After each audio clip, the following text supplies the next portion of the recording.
ဘုရားသခင်ရဲ့ကျေးဇူးတော်ချီးမွမ်းတယ်ခုနအချိန်ဆိုတဲ့သခင်ဟာဆရာဝဲမင်းရေးထားတဲ့သခင်ဖြစ်ပါတယ်ဆရာတော်ဒီနဲ့နှစ်ယောက်ပေါ့နော်သူတို့တကယ်ကိုကျွန်တော်တို့ရဲ့လောကမှာအသက်ရှင်ရတဲ့အချိန်တွေကိုဘာအတွက်အသုံးပြုမှာလဲဘုရားအတွက်အသုံးပြုဖို့ရန်အတွက်တော့သခင်လေးကတိုက်တွန်းလျက်ရှိပါတယ်ကျွန်တော်ဒီနေ့နှုတ်ကပတ်တော်ဆင်ခြင်နှလုံးသွင်းခွန်အားယူအောင်ယောမဩဝါဒစာအခန်းကြီး2အပိုင်းငယ်4ယောမဩဝါဒစာအခန်းကြီး2အပိုင်းငယ်4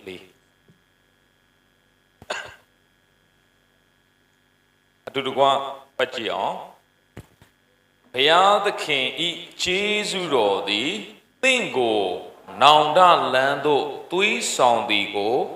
မတိမမှတ်ပဲကြွယ်ဝစွာကျေးဇူးပြုတော်မူခြင်းသီးခံတော်မူခြင်းစိတ်ရှည်တော်မူခြင်းတို့ကိုမထီမဲ့မြင်ပြုသလောဘုရားသခင်ရဲ့ကျေးဇူးတော်ဟာတဲ့ကျွန်တော်တို့ကိုဘယ်ကိုသွေးဆောင်လဲ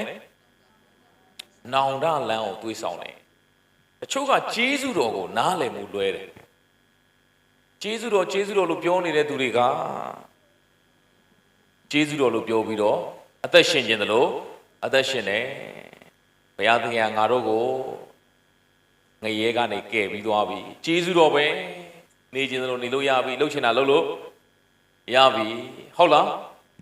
မဟုတ်ပါဘူးအဲ့ဒါကျေးဇူးတော်ကိုအမှန်တကယ်နားမလည်လို့ဖြစ်ပါတယ်တကယ်ကျေးဇူးတော်ကကျွန်တော်တို့ကိုဘယ်ကိုသွေးဆောင်နေလဲနောင်တလန်းကိုသွေးဆောင်ကျွန်တော်တို့ဟာကိုယ့်ကိုယ်မကယ်တင်နိုင်ဘူးကိုယ့်ရဲ့ကုသိုလ်ကောင်းမှုအကျင့်သီလနဲ့ဘလို့မှတက်မလွန်မှကောင်းတဲ့နေရာကိုမရောက်နိုင်ဘူးဒါကြောင့်မို့ကျွန်တော်တို့မတက်နိုင်တဲ့အတွက်ကြောင့်ဖခင်ကလောကကြီးကိုဆင်းလာပြီးတော့ကျွန်တော်တို့လူသားအားလုံးရဲ့အပြစ်တွေလက်ဝါးကတိုင်မှာပို့စားအသေးခံပေးပါတယ်ကျွန်တော်တို့အထဲထဲမှာမွေးရာပါလာတဲ့လောဘဒေါသမောဟအတ္တမာနအဲ့ဒီမကောင်းတဲ့အပြစ်တရားအတွက်ကျွန်တော်တို့ဟာကိုယ့်ဘာကိုကင်းစင်သွားအောင်လုပ်လို့မရအထဲထဲမှာပါလာတဲ့အပြစ်တရားကိုထိန်းထားလို့တော့ရတယ်ဒေါသတွေအပြင်ကိုထွက်မလာအောင်လောဘတွေမကြီးလာအောင်ထိန်းထားလို့ရတယ်ကိုယ်နဲ့ဆက်ဆိုင်တဲ့ဘာသာတရားအကျင့်သီလနဲ့ထိန်းထားလို့ရတယ်ဒါပေမဲ့ကင်းသွားအောင်ဘယ်သူတတ်နိုင်လဲဘယ်သူမှမတတ်နိုင်သူအပြင်ပဲမထွက်လာတာအထဲထဲမှာဘာလုပ်နေလဲရှိတယ်ဒါကြောင့်အဲ့ဒီအပြစ်မကင်းတဲ့သူဟာတမလွန်မှာမိမိအပြစ်ကြောင့်ပဲဘယ်ကိုသွားရမလဲအပင်ငရဲကိုသွားရမယ်ဖခင်ငရဲကိုချတာမဟုတ်ဘူးနော်ဖခင်ကရော့မင်းငရဲသွားဆိုပြီးတော့လှုပ်တဲ့ဖခင်မဟုတ်အဲ့ဒီငရဲကြမှာဆိုလို့ကဲတင်တဲ့ဖခင်ဖြစ်တယ်ဒါကြောင့်မို့သခင်ယေရှုလက်ဝါးကတိုင်မှာအသေးခံတာခရိယန်တွေအတွက်ပဲမဟုတ်ပါဘူးသခင်ယေရှုလက်ဝါးကတိုင်မှာအသေးခံတာလူသားတိုင်းအတွက်ဖြစ်တယ်ဘယ်ဘာသာဝင်ဖြစ်ပါစေဘယ်လူမျိုးဖြစ်ပါစေဘယ်အဆင့်တန်းဖြစ်ပါစေသခင်ရှုကလက်ဝါးကတိုင်မှာကျွန်တော်လူသားအလုံးအတွက်သိခံတယ်မျက်စိကန်းတဲ့သူတွေအတွက်လည်းပါတယ်ကိုယ်လက်အင်္ဂါမစုံလင်တဲ့သူတွေအတွက်လည်းပါတယ်စိတ်ကျမ်းမာရေးချို့ယွင်းနေတဲ့သူတွေအတွက်လည်းပါတယ်ဉာဏ်ရည်မတန်ဆွမ်းတဲ့သူတွေအတွက်လည်းပါတယ်တာမန်ကောင်းတာကိုကျင့်နိုင်တယ်လို့ထင်နေတဲ့သူတွေအတွက်လည်းပါပါတယ်တကယ်တော့ကျွန်တော်တို့အားလုံးဟာကောင်းတာကိုမလုပ်နိုင်ပါဘူးမကောင်းတာကိုမရှောင်နိုင်ပါဘူးဘာလို့လဲဆိုတော့မွေးကလေးကဘာနဲ့မွေးလာလို့လဲအပြစ်နဲ့မွေးလာတာမွေးကလေးကအထဲထဲမှာလောဘဒေါသမောဟပါလာပြီးသားကလေးတွေကိုမယုံလေ့လာကြည့်ဘယ်ဘာသာတရားကလေးတယောက်မွေးလာရင်ခရစ်ယာန်ဘာသာတရား तू မကျင့်ရသေးဘူးဘုရားကျောင်းလည်းမတက်ကျမ်းစာလည်းမဖတ်ရသေးဘူးသခင်ရှုလည်း तू မယုံရသေးဘူးဒါပေမဲ့သူ့အထဲထဲမှာအဲ့ကလေးထဲထဲမှာဘာပါလာလဲအပြစ်ပါလာတယ်ဒေါသပါလာတယ်နော်နှုတ်ဆိုင်နှုတ်မတိုင်ဒေါသထွက်လာတယ်မယုံရင်ကလေးနှစ်ယောက်ရှင်ထားတစ်ဖက်ကကလေးကိုမုတ်နှစ်ခုပေးတစ်ဖက်ကကလေးကိုမုတ်တစ်ခုပဲပေးကြည့်တစ်ခုပဲရတဲ့ကလေးကနှစ်ခုရတဲ့ကလေးကိုဘာဖြစ်မှထင်လဲမကျေနပ်ဘူးနော်မနာလို့မကျေနပ်ခြင်းတွေမနာလို့ခြင်းတွေရလေဘယ်ဘာသာတရားအကျင့်ကိုမှမကျင့်ရသေးဘူးဘာအကုသိုလ်မှမလုပ်ရသေးဘူးဘာကုသိုလ်မှမလုပ်ရသေးခင်တည်းကအထဲထဲမှာဘာလုပ်နေပြီးသားရှိနေပြီးသားပါလာပြီးသားဒါကြောင့်မို့ကျွန်တော်တို့ဘဝအသက်တာထဲမှာသခင်ယေရှုကိုတချို့ယုံကြည်ပြီးသည့်တိုင်အောင်မ မကျင်တဲ့ချင်းတွေနဲ့အသက်ရှင်တဲ့ခရစ်ယာန်တွေအများကြီးပဲသူများအိမ်ကောင်းကောင်းစောက်တယ်ဘလို့ဖြစ်မလဲမသိအလိုလိုမကျင်တော့သူကသူ့ပတ်စံနဲ့သူစောက်တာဘာသူများအကောင်းစား TV ဝယ်လာတယ်အကောင်းစားအဝတ်စားဝတ်တယ်အထဲထဲမှာမနာလို့မကျင်တော့ကိုပတ်စံနဲ့လည်းမဟုတ်သူ့ပတ်စံနဲ့သူအဲ့ဒါကလေတက်သေးထူနေတာလူအထဲထဲမှာဘာရှိလဲအဲ့ဒီအပြစ်ဆိုတဲ့မကောင်းတဲ့ຢာကရှိနေတယ်ဒါကြောင့်မို့လူတွေဟာအပြစ်ကိုလှုပ်ဖို့အထွေထူးသင်ပေးစရာလို့လားတချို့ကပြောတယ်ကျေးဇူးတော်ဟာအပြစ်လှုပ်ဖို့လိုင်စင်ထုတ်ပေးလိုက်တယ်လို့ပဲလို့တချို့ကပြောတယ်ကျွန်တော်ပြောမယ်အပြစ်လှုပ်ဖို့လိုင်စင်လို့လားဘယ်သူအောင်ထုတ်ပေးလဲမထုတ်ပေးလှုပ်တယ်မလားလှုပ်တာပဲဒါကြောင့်မို့အပြစ်လှုပ်ဖို့ဆိုတာလိုင်စင်မလိုပါဘူးဘာမှမသိခင်တည်းကအပြစ်ဆိုတာကိုဘာမှမသိခင်တည်းကလူဟာအပြစ်လုပ်တတ်တယ်ဒါကြောင့်မို့ကျွန်တော်တို့ဘုရားအသက်တာထဲမှာဘုရားသခင်ဟာလေကျွန်တော်တို့ကိုနောင်တရဖို့ရန်အတွက်သူ့ရဲ့ကြီးစုတော်ကသွေးဆောင်နောင်တရပါနောင်တဆိုတာဘာလဲဆိုတော့ကို့အမားကိုဘာလို့သွားလဲသိသွားတာကို့အမားကိုသိသွားပြီးတော့ငါဟာအပြစ်နဲ့ပြည့်တဲ့သူပါလားငါ့ကိုဘယ်သူကဲမလဲကို့အမောင်းကိုသိပြီးတော့အဲ့ဒီမှာပဲဆက်နေတာမဟုတ်ဘူးဖျားစီကိုပြန်လှည့်လာခြင်းဟာနောင်တဖြစ်ပါတယ်ဒါကြောင့်မို့ကျွန်တော်တို့ဟာကဲတင်ခြင်းရဖို့ရန်အတွက်ကိုယ့်ရဲ့အပြစ်ကိုဘာကိုကင်းစင်အောင်မလုပ်နိုင်ဘူးဆိုတော့သိမြင်ပြီးတော့နောင်တရပြီးတော့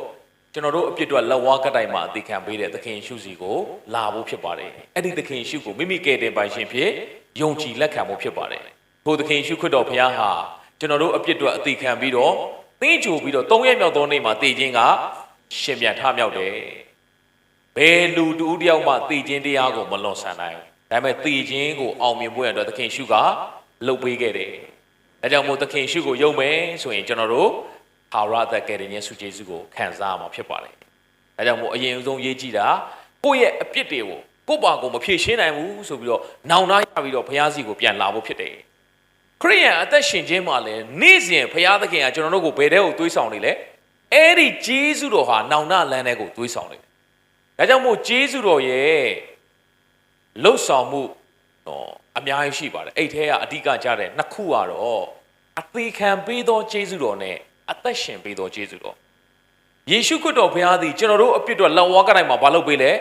အသေးခံပေးတယ်သင်နဲ့ကျွန်တော်ကိုယ်စားဘုရားကဘာလုပ်ပေးလဲအသေးခံပေးတယ်ဘာဖြစ်လို့လဲကျွန်တော်တို့မလုံနိုင်လို့အဲ့အထဲထဲကအပြစ်ကိုကင်းသွားအောင်ကျွန်တော်တို့မတတ်နိုင်လို့ကျွန်တော်တို့တတ်နိုင်တာထိန်းလို့ပဲရကျွန်တော်တို့ကအပြင်ကိုထွက်မလာအောင်လောဘဒေါသမောဟတွေအပြင်ကိုထွက်မလာအောင်ထိန်းလို့ပဲရတယ်ကင်းအောင်လုပ်လို့လုံနိုင်တဲ့နီလန်တလန်ပဲရှိတယ်သေခြင်းဆိုတဲ့နီလန်ပဲဖြစ်တယ်ဘာလို့အပြစ်တရားရဲ့အခါကဒါကြောင့်မို့အဲ့ဒီကျွန်တော်တို့အပြစ်သားတွေကိုစားဘာသာတစ်ခုတော့မဟုတ်နော်လူမျိုးတစ်ခုတော့မဟုတ်နော်လူသားအားလုံးတော့ယေရှုတဲ့ဟာလက်ဝါးကတိုင်မှာအသိခံပေးတယ်ဒါကြောင့်မို့ကောင်းကင်နိုင်ငံရောက်ရင်ဘာသာလူမျိုးအဆင့်တန်းခွဲတာမရှိတော့ဘူးဆင်းရဲချမ်းသာအနှိမ့်မြတ်မရှိတော့မျက်စိကန်းတဲ့သူမရှိတော့ဟိုမှာအားလုံးပြန်ကောင်းသွားမယ်ကိုယ်လက်အင်္ဂါမတန်ဆွမ်းတဲ့သူမရှိဟိုမှာအားလုံးပြန်ကောင်းသွားမယ်ဒါကြောင့်မို့သခင်ရှုခရစ်တော်ဘုရားရဲ့ကယ်တင်ခြင်းကိုယုံကြည်လက်ခံလိုက်ခြင်းဟာကျွန်တော်တို့အသက်တာထဲမှာလွတ်မြောက်ရာဖြစ်ပါလေဒါကြောင့်မို့အဲ့ဒါကိုဘာခေါ်လဲဆိုအသေးခံပေးသောဂျေဇုတော်လို့ခေါ်တယ်ဂျေဇုတော်ဆိုတာဘာလဲဆိုတော့ကျွန်တော်ရှင်းပြမယ်ဆိုတော့ရိုးလေးပါပဲဂျေဇုတော်ဆိုတာကျွန်တော်တို့လုပ်တာမဟုတ်ဘူးဖယားဘက်ကလှုပ်ပေးတာကိုဘာလို့ခေါ်လဲဂျေဇုတော်လို့သင်ရဲ့လှုပ်ဆောင်မှုမဟုတ်ဘူးဘယ်သူလှုပ်ပေးတာလဲဖယားလှုပ်ပေးတာဒါကြောင့်ကျွန်တော်နေ့တိုင်းမှာခရစ်ယာန်အသက်တာထဲမှာအဲ့ဒီဂျေဇုတော်ဆိုတဲ့စကားလုံးကသိအရေးကြီးတယ်ကျွန်တော်တို့ပါဆိုကျွန်တော်တို့လှုပ်ရင်ဘလို့မှမလွတ်မြောက်နိုင်ဒါကြောင့်ဖယားဘက်ကနေလှုပ်ပေးလိုက်တယ်ဘာလို့ဖယားကလှုပ်ပေးတာလဲလို့မေးစရာမေးခွန်းရှိတယ်ချစ်လို့ဖြစ်တယ်ဖယားကလူသားတွေကိုဘာလုပ်လဲချစ်လို့ချစ်စရာကောင်းလို့ချစ်တာလားဟုတ်ပါချစ်ချင်လို့ချစ်တာဘုရားသခင်ကချစ်စရာကောင်းလို့ချစ်မယ်ဆိုရင်ချစ်စရာမကောင်းရင်ဘာမလုပ်တော့လဲကျွန်တော်တို့ဘယ်သူချစ်စရာကောင်းလဲဒီတဲမှာကိုတော့ထင်ပါတော့ငါတော့သိချစ်စရာကောင်းတယ်နော်တကယ်တော့ဘုရားရှိမှအားလုံးဟာတရားမှချစ်စရာမကောင်းအားလုံးဟာအသက်တွေပြတ်တယ်ဘုရားရှိမှဖြောက်မတော်သူမရှိတရားမျှမရှိတရားတော်မရှိဘူးတဲ့ကောင်းသောအကျင့်ကိုကျင့်တော်သူမရှိကောင်းသောအကျင့်လို့ပြောလိုက်တဲ့အခါမှာကောင်းသောအကျင့်ကျင့်တဲ့သူရှိပါတယ်တချို့လူတွေလည်းမိမိတို့ရဲ့ဘာသာတရားအကျင့်သီလတွေတိဆောက်ကြပါတယ်ဟာလားကောင်းတာတွေလုပ်ကြပါတယ် တမန်ကျမ်းစာကပြောတဲ့ကောင်းသောအကျင့်ဆိုဒီမှာလူအနေနဲ့ကျင့်တဲ့ကောင်းတဲ့အရာတွေကိုပြောနေတာမဟုတ်တမန်ကျမ်းစာကိုဖတ်တဲ့အခါမှာကောင်းသောအကျင့်ဆိုးသောအကျင့်ကိုတွေ့ရင်ကောင်းသောအကျင့်ညီမျှခြင်းဝိညာဉ်ပဂတိအကျင့်လို့နားလည်ရတယ်ဆိုးသောအကျင့်ညီမျှခြင်းဇာတိပဂတိအကျင့်လို့နားလည်ရပါတယ်တချို့ကကောင်းသောအကျင့်ဆိုရင်ဘုရားကျောင်းတက်တယ်ကျမ်းစာဖတ်တယ်အလူငွေထည့်တယ်ဒါကိုကောင်းသောအကျင့်လို့ဘာလို့လဲထင်တတ်ပါတယ်တကယ်တော့ကောင်းသောအကျင့်ဆိုတာကောင်းတာတွေလုပ်တိုင်းကောင်းသောအကျင့်လို့ပြောတာမဟုတ်ဘူးဝိညာဉ်ပဂတိဆိုတဲ့ဖျားရဲ့လှုပ်ပေးခြင်းကနေထွက်လာတဲ့အကျင့်ကပဲကောင်းသောအကျင့်ဖြစ်တယ်အထဲတွေကတန်ရှင်းသောဝိညာဉ်တော်ကိုအမိပြုပြီးတော့ထွက်လာသောအသက်ရှင်ခြင်းကသာလေကောင်းသောအကျင့်ဖြစ်တယ်နည်းနည်းလေးရှင်းလင်းသွားအောင်ကျွန်တော်ပြောပြမယ်လူနှစ်ယောက်ဗိမာန်တော်မှာသွားဆုတောင်းတယ်တယောက်ကဖာရီရှဲတယောက်ကအခွန်ခံဖာရီရှဲကဘယ်လိုဆုတောင်းလဲဆိုတော့ကျွန်တော်တဲ့ပြည့်ညက်တရားတွေအားလုံးလိုက်လျှောက်ပါတယ်အကျင့်ကောင်းတယ်အဲ့ဒီအခွန်ခံလို့ကျွန်တော်အကျင့်မဆိုးဘူးတဲ့သူအကျင့်ကောင်းတယ်ပြီးတော့သူဘာပြောလဲ9ရက်တစ်ပတ်မှာတဲ့2ရက်အစာရှောင်ဆုတောင်းတယ်သူ့မှာပြည့်ညက်တရားတွေကိုလည်းကျင့်နိုင်တယ်သူ့မှာသီလလည်းရှိတယ်ဒါနလည်းရှိတယ်ဗျဥစ္စာရှိသမျှကိုတဲ့ဘာလို့လဲ10ဘိုးတစ်ဖို့ပေးပါတယ်တဲ့ဒီပုဂ္ဂိုလ်သိကောင်းတယ်လေသူဘာအကျင့်ကိုကျင့်လဲကောင်းသောအကျင့်ကိုကျင့်တယ်ဘုရားသခင်လက်ခံလားရှင်လုကာခရစ်ဝင်ခန်းကြီး18မှာပြန်ဖတ်ကြည့်ပါဘုရားလက်မခံဘူးအဲ့ဒီဖာရီရှဲကအပြစ်မပြေဘဲနဲ့သူ့အိမ်ကိုပြန်သွားတယ်ဘာကြောင့်လဲကောင်းတာတွေလည်းကျင့်တယ်အစာလည်းရှောင်တယ်အကျင့်သီလလည်းရှိတယ်အလှူဒါနလည်းပေးတယ်ဆယ်ဘိုးတဘိုးထည့်တယ်ဒါပေမဲ့ဖခင်လက်ခံလားသူဟာဖဲရိုက်နေလို့လောင်းကစားလုပ်နေလို့မူရစ်ဆေးဝါးတုံဆွဲနေလို့သူများဒုက္ခပေးနေလို့အဲ့ဒါကိုမပြောသေးဘူးနော်သူလုပ်တဲ့အရာတွေကမကောင်းတာတခုမှမပါဘူးပြည့်ညက်တရားကျင့်တာကောင်းတာဗောအစာရှောင်တာကောင်းတာဗောဆယ်ဘိုးတဘိုးထည့်တာကောင်းတာဗောဒါပေမဲ့ကောင်းတာလုပ်တိုင်းဖခင်လက်ခံလားလက်မခံဘာကြောင့်လဲသလားအဲ့ဒီအကျင့်ကြံတွေကသူ့ရဲ့ဇာတိတွေကထွက်လာဘယ်ကထွက်လာလဲဇာတိဆိုတာပင်ရင်းပဲဇာတိဆိုတာပင်ရင်းပဲမြန်မာစကားမှာဇာတိဆိုတာမင်းဇာတိဘယ်ရလဲဆိုရင်တုံတေးရပါမင်းဇာတိဘယ်ရလဲကော်မူရပါဇာတိဆိုတာကိုမွေးဖွားကြီးပြင်းရကိုလာခဲ့တဲ့ပင်ရင်းဇစ်မြစ်ကျွန်တော်ဘယ်ရလာလဲဘယ်လာလို့လာမတော့မသိနော်ကျွန်တော်တို့ဘယ်လာလဲဆိုကျွန်တော်တို့ကအပြစ်သားဘဝကလာတာဖြစ်တယ်အပြစ်လောက်ထားတဲ့ဟိုကဘာဦးလူသားဆင်းသက်လောက်ကျွန်တော်တို့ရဲ့ပင်ရင်းကထောက်မတော်သူမဟုတ်ဘူးကျွန်တော်တို့ရဲ့ပင်ရင်းကအပြစ်သားကျွန်တော်တို့ရဲ့ပင်ရင်းက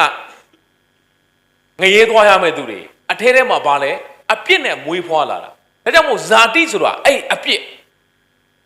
အဲ့ဒီအပြစ်သားတစ်ယောက်ကျင့်လိုက်တဲ့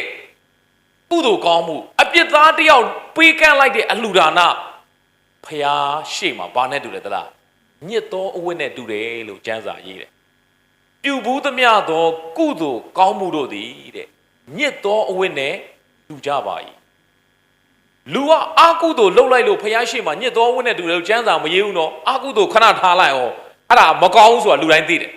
ကုသိုလ်ပိုင်းအောင်ကောင်းတဲ့အရာပိုင်းတောင်မှအဲ့ဒီဇာတိလူအပြစ်သားကကျင့်လိုက်တဲ့ကောင်းတဲ့အရာကဘုရားလက်မခံဘူးတဲ့ခုနကဖာရီရှဲဘာမကောင်းတာလုပ်လဲဘာမှမကောင်းတာမလုပ်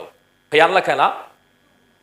ကျွန်တော်ထင်တာဘုရားเจ้าမှာပါဝင်မယ်ကျမ်းစာသင်မယ်ဒီလိုလုပ်ရင်ဘုရားတော့လက်ခံပါပဲငါတို့အသင်းတော်ထဲမှာစက်ကပ်နေတာပဲအသင်းတော်အမှုဆောင်အဖွဲ့ထဲမှာပါနေတာပဲနေတွေမှာလည်းပါနေတာပဲငါတစ်ပြက်စီးလဲနေတာပဲငါဘုရားလက်ခံမယ်လို့ကျွန်တော်တို့ကကောင်းတာတွေလုပ်ရင်ထင်တတ်ပါတယ်မှတ်ထားလိုက်ပါဘုရားသခင်ကဇာတိနဲ့လှုပ်တဲ့အရာမကောင်းတာကိုလည်းလက်မခံဘူးကောင်းတာလည်းလက်မခံဘူးဇာတိလူတယောက်လူဟောင်းတယောက်ကကောင်းတာလုပ်သည်ဖြစ်စေမကောင်းတာလုပ်သည်ဖြစ်စေဘုရားလက်မခံဘူးဘုရားကဘာမှလက်ခံလဲဆိုတော့သင်ရဲ့အသက်တာထဲမှာလူအသစ်ဖြစ်မှဝိညာဉ်ပဂတိလူဖြစ်မှဘုရားကအဲ့ဒီအသက်တာကိုလက်ခံတာဖြစ်တယ်ဝိညာဉ်ပဂတိလူဖြစ်အောင်ဘယ်လိုလုပ်အောင်မလဲမစင်စားပါနဲ့လုံွယ်လို့သွားမစင်စားနိုင်လှုပ်လို့မရအောင်ဒီမှာရှိတဲ့သူအများစုကကရင်လူမျိုးများလိမ့်မယ်ကရင်လူမျိုးဖြစ်အောင်သင်ဘာလုပ်ခဲ့ရလဲ ဘာမှမလုပ်ခင်ရဟုတ်တယ်မလားကရင်မိဘနှစ်ပါးမွေးတော့ကရင်လူမျိုးဖြစ်တော့ကရင်လူမျိုးမဖြစ်တော့အောင်သင်ဘာလုပ်လို့ရဘာမှလုပ်လို့မရဘူးအဲ့ဒါဖြစ်ချင်းလို့ခေါ်တယ်ပြောင်းလို့မရအောင်ဒါကြောင့်မို့ကျွန်တော်ကမွေးကလေးကအပြစ်သားဖြစ်တော့ကြောင့်အဲ့ဒီအပြစ်သားဘဝကိုဘယ်လိုပြောင်းမလဲဘာနဲ့မှပြောင်းလို့မရအောင်နီလန်တလန်ပဲရှိတယ်သိချင်းပဲအဲ့ဒီအပြစ်သားဘဝသိဆုံးတော့မှဖျားသားဘဝစတဲ့ဒါကြောင့်မို့ယေရှုခရစ်တော်ဘုရားကကျွန်တော်တို့အားလုံးရဲ့အဲ့ဒီအပြစ်သားဘဝကိုလက်ဝါးကတိုင်းမှာကိုယ်စားအသေးခံပေးလိုက်တယ်သင်ကြိုပြီး၃ရက်မြောက်သောနေ့မှာ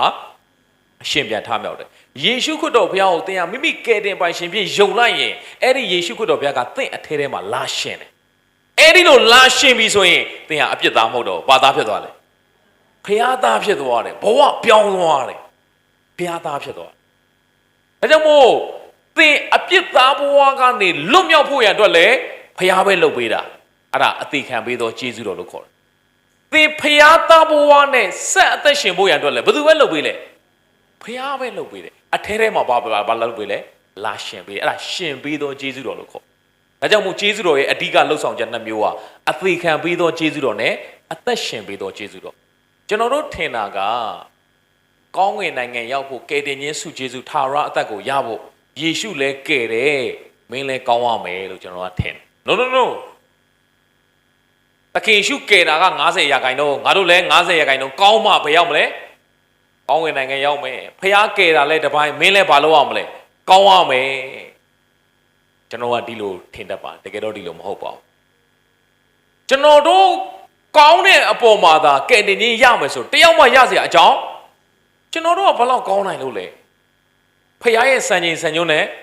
မမီနိုင်ဘူးတကယ်လို့ကျွန်တော်တို့ကောင်းနိုင်ရင်ယေရှုတော်လောကကြီးကိုလာစရာလိုသေးလို့လားဘယ်လိုတော့မလဲကျွန်တော်တို့မလုံနိုင်မှန်းသိလို့ဖခင်ကလာပြီးတော့ကျွန်တော်တို့အတွက်လဝါကတိုင်းမှာအသေးခံပေးရတာဖြစ်တယ်အဲ့ဒါဂျေဇုတော်က100%ဖြစ်တယ်သင်ကောင်းကင်နိုင်ငံရောက်ဖို့ထာဝရအသက်ရဖို့သင်ဘာမှလုပ်လို့သင်ကျမ်းစာဖတ်လို့ကောင်းကင်နိုင်ငံရောက်တာမဟုတ်အဲ့လိုပြောလို့ကျမ်းစာဖတ်စရာမလိုဘူးလို့မဆိုလို့ကျမ်းစာဖတ်လို့ကောင်းကင်နိုင်ငံရောက်တာမဟုတ်ဘူးဒါဆိုဘာလို့ကျမ်းစာဖတ်ရတာလဲဘုရားသားသမီးဖြစ်လို့ကျမ်းစာဖတ်ရတာကောင်းကင်နိုင်ငံသားဖြစ်လို့ဘာလို့တာလဲကျမ်းစာကောင်းကင်နိုင်ငံရောက်ဖို့ကျမ်းစာဖတ်နေရင်အဲ့ဒါမှားပြီကောင်းကင်နိုင်ငံရောက်ဖို့ကျွန်တော်လုပ်လို့ရလို့လားမရဘူးလေတကယ်လို့ကျမ်းစာဖတ်လို့ကောင်းကင်နိုင်ငံရောက်မယ်ဆိုရင်သခင်ယေရှုကဂျူးလူမျိုးတွေကိုမင်းတို့ပြည့်ညတ်တရားတွေဖတ်ကောင်းကင်နိုင်ငံရောက်မယ်ငါဆင်းမလာဘူးသခင်ယေရှုလာစရာဘယ်လိုပါမလဲမရဘူးအဲ့ဒီပါရီရှဲဆိုတာကျမ်းစာကိုအင်ပတန်လေ့လာတာကျွမ်းကျင်တာမရဘူးလူရဲ့ဇာတိအပြစ်သားတစ်ယောက်ကဘလို့မှကောင်းတာကိုလုပ်လို့မရဘူးဒါကြောင့်မို့ဖခင်ကဆင်းလာကျွန်တော်တို့အလူငွေထည့်လို့ကောင်းကင်နိုင်ငံရောက်တာမဟုတ်အဲ့လိုပြောလို့အလူငွေထည့်စရာမလိုဘူးလို့ဆိုလိုတာမဟုတ်ကျွန်တော်တို့အလူငွေထည့်ရခြင်းကကောင်းရဲ့နိုင်ငံရောက်ဖို့တက်မလုံးမှာကောင်းတဲ့နေရာရောက်ဖို့အတွက်လုပ်နေရခြင်းမဟုတ်ဘူးကျွန်တော်တို့အလူငွေထည့်ရတဲ့သဘောကဖခင်ကိုကျေးဇူးတင်တဲ့စိတ်နဲ့ဖခင်ကိုချစ်တဲ့စိတ်နဲ့ဘာလို့တာလဲပြန်ပေးလူတာဖြစ်တယ်ကောင်းကင်နိုင်ငံရောက်ဖို့အတွက်ကျွန်တော်လုပ်လို့ရလားမရအောင်မရလို့ဘယ်သူလုပ်ပေးတာလဲသခင်ယေရှုလုပ်ပေးတာဒါကြောင့်မို့အဲ့ဒီသခင်ယေရှုကိုယုံကြည်ခြင်းအဖြစ်မဲ့ထာဝရအသက်ကောင်းကင်နိုင်ငံကိုရောက်နိုင်တယ်လောကမှာအသက်ရှင်တဲ့အခါမှာဒါဆိုရင်ဆရာယုံကြည်သူတယောက်ကကောင်းတဲ့အကျင့်နဲ့အသက်မရှင်ရတော့ဘူးလားကောင်းတာတွေမလုပ်ရတော့ဘူးလားဘယ်ဟုတ်မလဲကျမ်းစာထဲမှာကောင်းတာတွေလုပ်ဖို့ဘာလုပ်ထားတာလဲနှိုးဆော်ထားတာပေါ့သွန်သင်ထားတာပေါ့ယုံကြည်သူဖခင်သားသမီးဟာကောင်းစွာအသက်ရှင်ရမယ်အိုရိယာကားလေးတကားကြည့်တော့လူဆိုရင်လူပီတရမယ်အဲ့ဒီစကားလေးကျောင်းမှာစာသင်တဲ့ကျောင်းဆရာဆိုရင်ဆရာပီတရဆရာဆိုတာတပည့်တွေကိုအနစ်နာခံပြီးတော့သေချာနားလည်အောင်သင်ပြပေးရကျောင်းသားဆိုရင်လည်းကျောင်းသားပီတကျောင်းသားနဲ့ဆိုင်တဲ့အလုပ်တွေကိုစာကျက်ရမယ်ဆရာမသွန်သင်ဆုံးမတဲ့စကားနားထောင်ရမယ်ကျောင်းသားဆိုလည်းကျောင်းသားပီတအဲ့ဒီစကားလေးကြည့်တော့ကျွန်တော်အတွေးထဲမှာပါဝင်လာလဲဆိုဖျားသားသမီးဆိုရင်လေဖျားသားသမီးပီတရဖျားသားသမီးလို့ပြောပြီးတော့လှုပ်ချင်တာတွေလှုပ်နေမယ်ဆိုရင်မဟုတ်သေးဘူးဒါပေမဲ့ကျွန်တော်ခရစ်ယာန်အများစုဟာ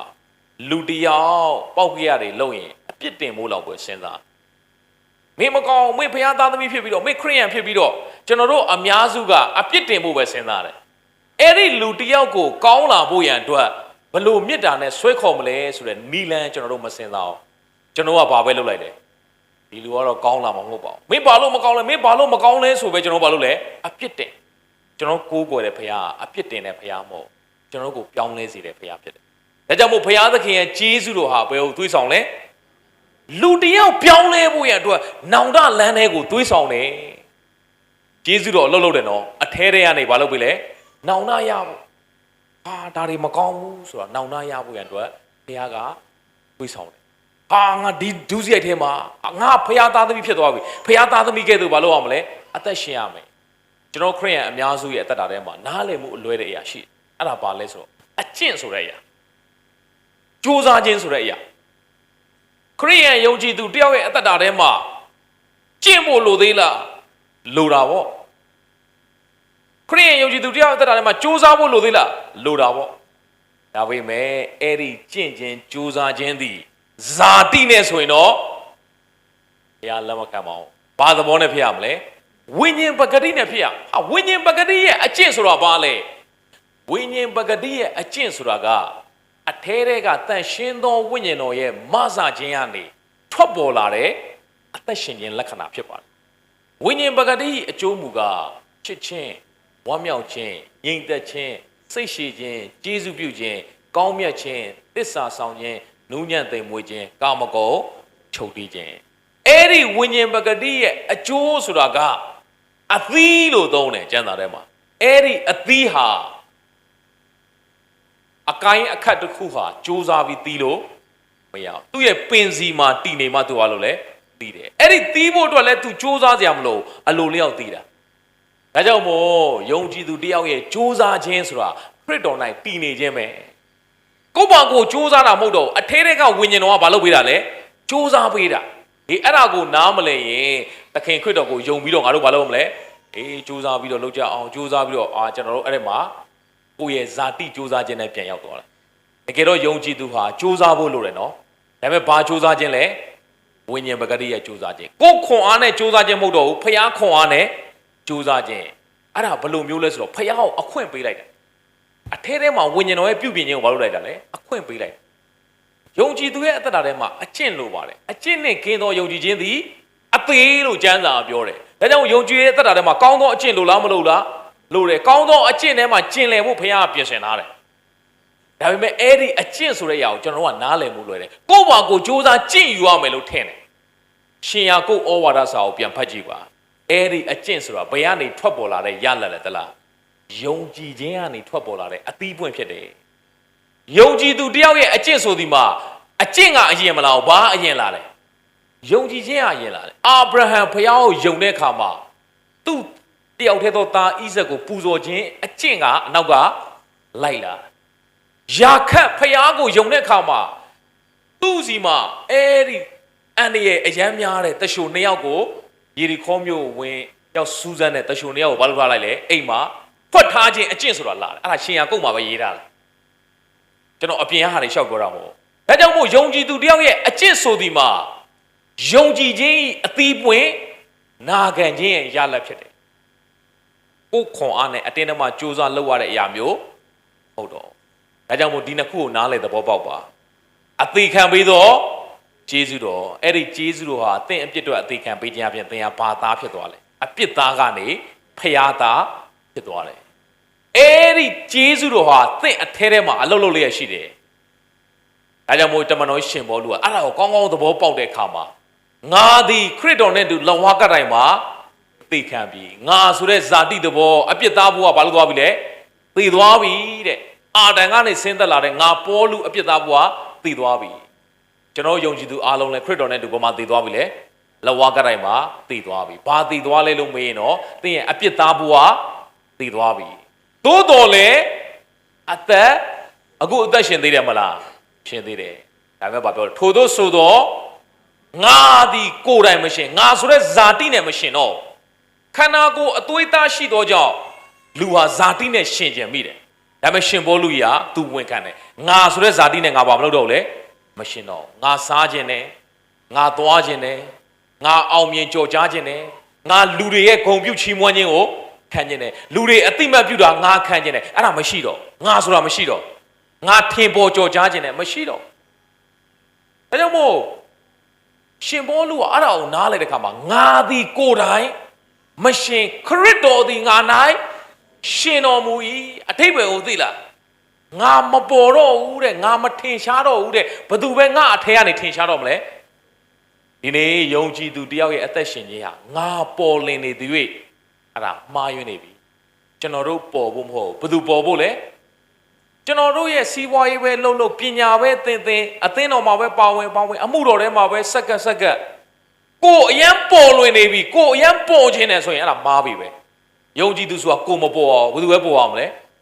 ကျွန်တော်တို့ရဲ့အကျင့်ကြံစကားပြောခြင်းကိုကြည့်ပြီးလူတွေကသခင်ရှုကိုပဲမြင်ရမယ်ကျွန်တော်ကိုကြည့်ရင်ဘယ်သူပဲမြင်ရမလဲအေးဆရာမျက်နှာကိုပဲမြင်နေအဲ့ဒါမှားပြီဒါကြောင့်မို့ကိုယ့်ရဲ့အသက်တာကိုမပေါ်လွင်ဖို့အတွက်နေရကျွန်တော်တို့ကိုဘာနဲ့နိုင်တာလဲသင်တို့ဒီဤလောကကြီးအလင်းဤလောကရဲ့စားဖြစ်တယ်ဟင်းအိုးထဲမှာစားကိုထည့်ချက်လိုက်အဲ့ဒီစားပေါ်လာပျောက်သွားလားအဲ့ဒီစားပျောက်သွားပါတယ်မပေါ်ပါဘူးဟိုမှာစားအခဲတွေစားအတုံးတွေဆိုမရှိတော့အရေးပျော်ဝင်သွားတာအသားထဲမှာပျော်ဝင်သွားတာစားလိုက်တဲ့ဟင်းကိုဟာပိတ်ကောင်းတာပဲကွာဒီစားဘကွာစားလားလပ်ပုတ်တာကစားလားဘယ်သူပြောလဲဘယ်သူမှမပြောဘူးစားကိုမချီးမွမ်းဟင်းကိုပဲဘာလို့လဲချီးမွမ်းတာအဲကြောင့်မို့ကျွန်တော်တို့ယုံကြည်သူဆိုတာစားပဲသင်ရန်ထင်ရှားခြင်းအရန်ပေါ်လွင်ခြင်းအရန်ဂုံပြူတာခံခြင်းမားနေပြီမိတ်ဆွေအဲ့ဒါငါမသိသေးဘူးငါနဲ့သွားနေတော့မယ်ငါမပေါ်လွင်ခြင်းငါရဲ့အသက်ရှင်ခြင်းအဖြစ်ခရစ်တော်ပဲပေါ်လွင်ပါဆိုရင်အဲ့ဒါမှန်သွားပြီဒါကြောင့်မို့ငါဒီကိုယ်တိုင်မရှင်ခရစ်တော်ဒီငါ၌တချို့ကပတ်စံမမှတ်ဘူးတချို့ကဂုံမှတ်တချို့ကပတ်စံကိုမတက်မှတ်ဘူးတချို့ကဘာကိုတက်မှတ်လဲဂုံကိုတက်မှတ်တယ်သူများရဲ့လေးစားခြင်းသူများရဲ့အတိမတ်ပြုခြင်းသူများရဲ့မှတ်တမ်းတင်ခြင်းသူများရဲ့ကိုယ်ဘာလို့လဲချီးမွမ်းခြင်းလူတွေငါ့ကိုဘလို့ချီးမွမ်းလူတွေငါ့ကိုဘလို့နေရာပေးမလဲအဲ့ဒီနေရာတွေယာတုတွေအာနာတွေကိုဂုံတွေကိုတချို့ကတက်မှတ်တချို့ကြတော့ပါလေအဲ့ဒါသိမတက်မှတ်တော့ငွေပဲပတ်စံပဲအဲကြောင့်မို့ကျွန်တော်တို့ကဘယ်အရာကိုမှတက်မှတ်ဆွဲလန်းဖို့ဖျားလို့တော့မရှိပါဘူးငါမပေါ်လွင်ရအောင်ယုံကြည်သူရဲ့အသက်ရှင်ခြင်းကငါဟာပျောက်သွားကိုယ်အားဖြင့်ဘယ်သူပဲပေါ်အောင်အေးအဲ့ဒီကျမ်းပိုင်းမှာတချို့ကဒီလိုပြောတယ်ငါဒီခရစ်တော်နဲ့တူလက်ဝါးကတိုင်းမှာသိခံပြီးသို့တော်လည်းအသက်ရှင်သေးထို့သောဆိုတော့ငါဒီကိုယ်တိုင်မရှင်အေးခရစ်တော်ဒီလည်းငါနိုင်မရှင်တော့တချို့ကခရစ်တော်လည်းငါနိုင်ပါဘလို့လဲအေးမရှင်ဘူးเนาะအဲ့တော့ကိုရှင်ခြင်းတယ်လို့ဘာလို့တာလဲအသက်ရှင်တာယုံကြည်သူဆိုတာကိုအသက်ရှင်ခြင်းတယ်လို့အသက်မရှင်အောင်ငါဆိုတဲ့သဘောမလို့အောင်အဲ့ဒီငါဆိုတဲ့သဘောကကျမ်းစာလေးနည်းနည်းများသိလာလို့ကတော့ဘာလို့တက်လဲဝါကြွားတတ်တယ်အဲ့ဒီငါဆိုတဲ့သဘောကနည်းနည်းလေးများအမှုတော်ဆောင်လာနိုင်ဘာလို့တက်လဲဝါကြွားတတ်ပြီငါလောက်တာဟုတ်တာသူကြွားမှာပေါ့ဒီနေ့ဖျားကျေးဇူးတော်ကြောင့်ပဲအမှုတော်ဆောင်နေတာပါဆိုရင်ဘာကြွားစရာရှိအောင်မလဲကိုယ့်သူများတွေနေရာမပေးလဲဘာစိတ်ထိခိုက်အောင်မလဲကိုယ့်သူများတွေအသိမပြုလဲဘာဝမ်းနေအောင်မလဲငါပေါ်လွင်ဖို့အတွက်လောက်တာမှမဟုတ်တာဘသူပေါ်လွင်ဖို့လဲသခင်ရှုပေါ်လွင်ဖို့ဖြစ်ပါတယ်မိတ်ဆွေဒါကြောင့်မို့တမန်တော်ရှင်ဘောလူဟာကောင်းကောင်းနားလည်သွားတယ်ငါဟာလက်ဝါးကတိုင်မှာတည်သွားပြီအခုအသက်ရှင်နေပြီမဲ့ခန္ဓာကိုယ်အသွေးသားရှိနေပြီမဲ့ငါဆိုတဲ့ຢာနဲ့ငါမရှင်တော့ဇာတိနဲ့မရှင်တော့ဇာတိကိုအခွင့်ပေးပြီးတော့ငါနေ့စဉ်အသက်မရှင်တော့ဘသူ့ကိုရှင်ခိုင်းမလဲခရစ်တော်ငါအထဲမှာဘာလုပ်နေလဲရှင်နေတယ်ဝိညာဉ်တော်ရဲ့မဆခြင်းဝိညာဉ်တော်ရဲ့ပြုပြင်ခြင်းအားဖြင့်ပဲသူအသက်ရှင်တော်တယ်ဒါကြောင့်မို့သူ့ရဲ့အသက်တာထဲမှာများစွာသောအသီးပွင့်တွေထွက်လာတယ်ကောင်းသောအကျင့်တွေထွက်လာတယ်အဲ့ဒါကြိုးစားခြင်းကထွက်လာတာမဟုတ်တော့တမန်တော်ရှင်ဘောလူဟာဒါကြောင့်မို့တမန်တော်ရှင်ဘောလူလောက်ကျေးဇူးတော်ကိုနားလဲတဲ့သူဘယ်သူမှမရှိသူ့ရဲ့အသက်တာထဲမှာကြိုးစားခြင်းအကြောင်းကိုသူပြောပြတယ်ခရစ်ယာန်အသက်တာဆိုတာကြိုးစားရမယ်ကြိုးစားပြီးအမှုတော်ဆောင်ရမယ်ကြိုးစားပြီးတော့ပါဝင်ရမယ်ဒါပေမဲ့တတိထားပါအဲ့ဒီကြိုးစားခြင်းကငါကြိုးစားခြင်းမဖြစ်စေနဲ့ကျေးဇူးတော်ရဲ့ကြိုးစားခြင်းပဲဖြစ်ပါစေငါကြိုးစားပြီးဆိုဘာလုပ်တော့မလဲငါ့ကိုမှတ်တမ်းတင်ရမယ်ငါကြိုးစားပြီးဆိုဘာလုပ်တော့မလဲငါ့ကိုနေရာပေးရမယ်ငါကြိုးစားပြီးဆိုဘာလုပ်တော့မလဲငါ့ကိုအတိမတ်ပြုရမယ်ငါကြိုးစားတာမဟုတ်ငါအထဲတွေကဖျားသခင်ကပဲကြိုးစားပေးတာဆိုရင်ကိုမမဟုတ်တော့ပဲဘာဝါကြွားစရာဘာမှတန်းတင်စရာရှိမလဲဒါကြောင့်မို့တစ်ကောခန်းကြီး15အပိုင်ငယ်30မှာတမန်တော်ရှင်ဘောလူကဒီလိုပြောတယ်တစ်ကောခန်းကြီး15အပိုင်ငယ်30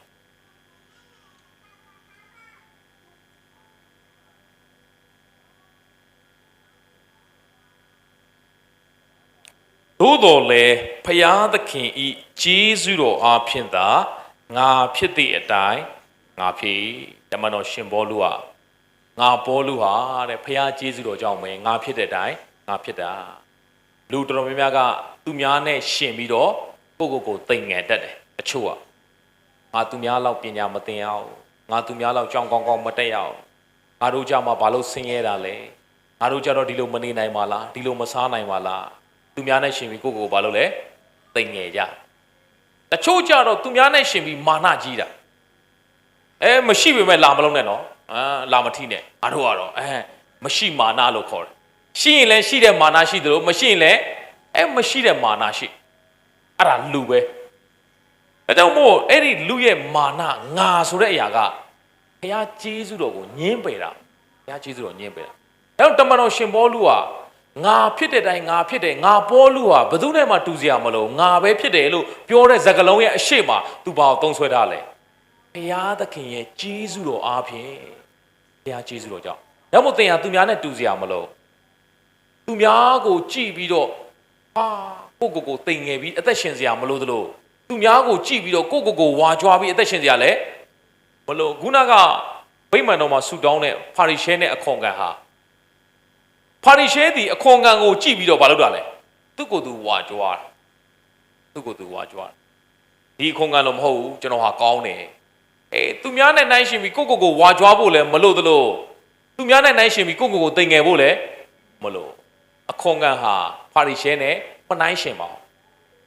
သူဖျားသခင်စီကိုပဲတိုးဝင်သွားတယ်ဖျားသခင်ကျွန်တော်အပြစ်များတယ်ကျွန်တော်တနာပါသူဖျားကိုလုံးအမိပြုတ်လိုက်တဲ့အခါမှာအခွန်ခံမူကအပြစ်ပြေလဲမိမိအိမ်ကိုဘာလို့သွားလဲပြန်သွားတယ်အခွန်ခံဘာကြောင့်အပြစ်လွတ်သွားလဲသူ့ရဲ့ကောင်းသောအကျင့်ဇာတိအကျင့်ကြောင့်မဟုတ်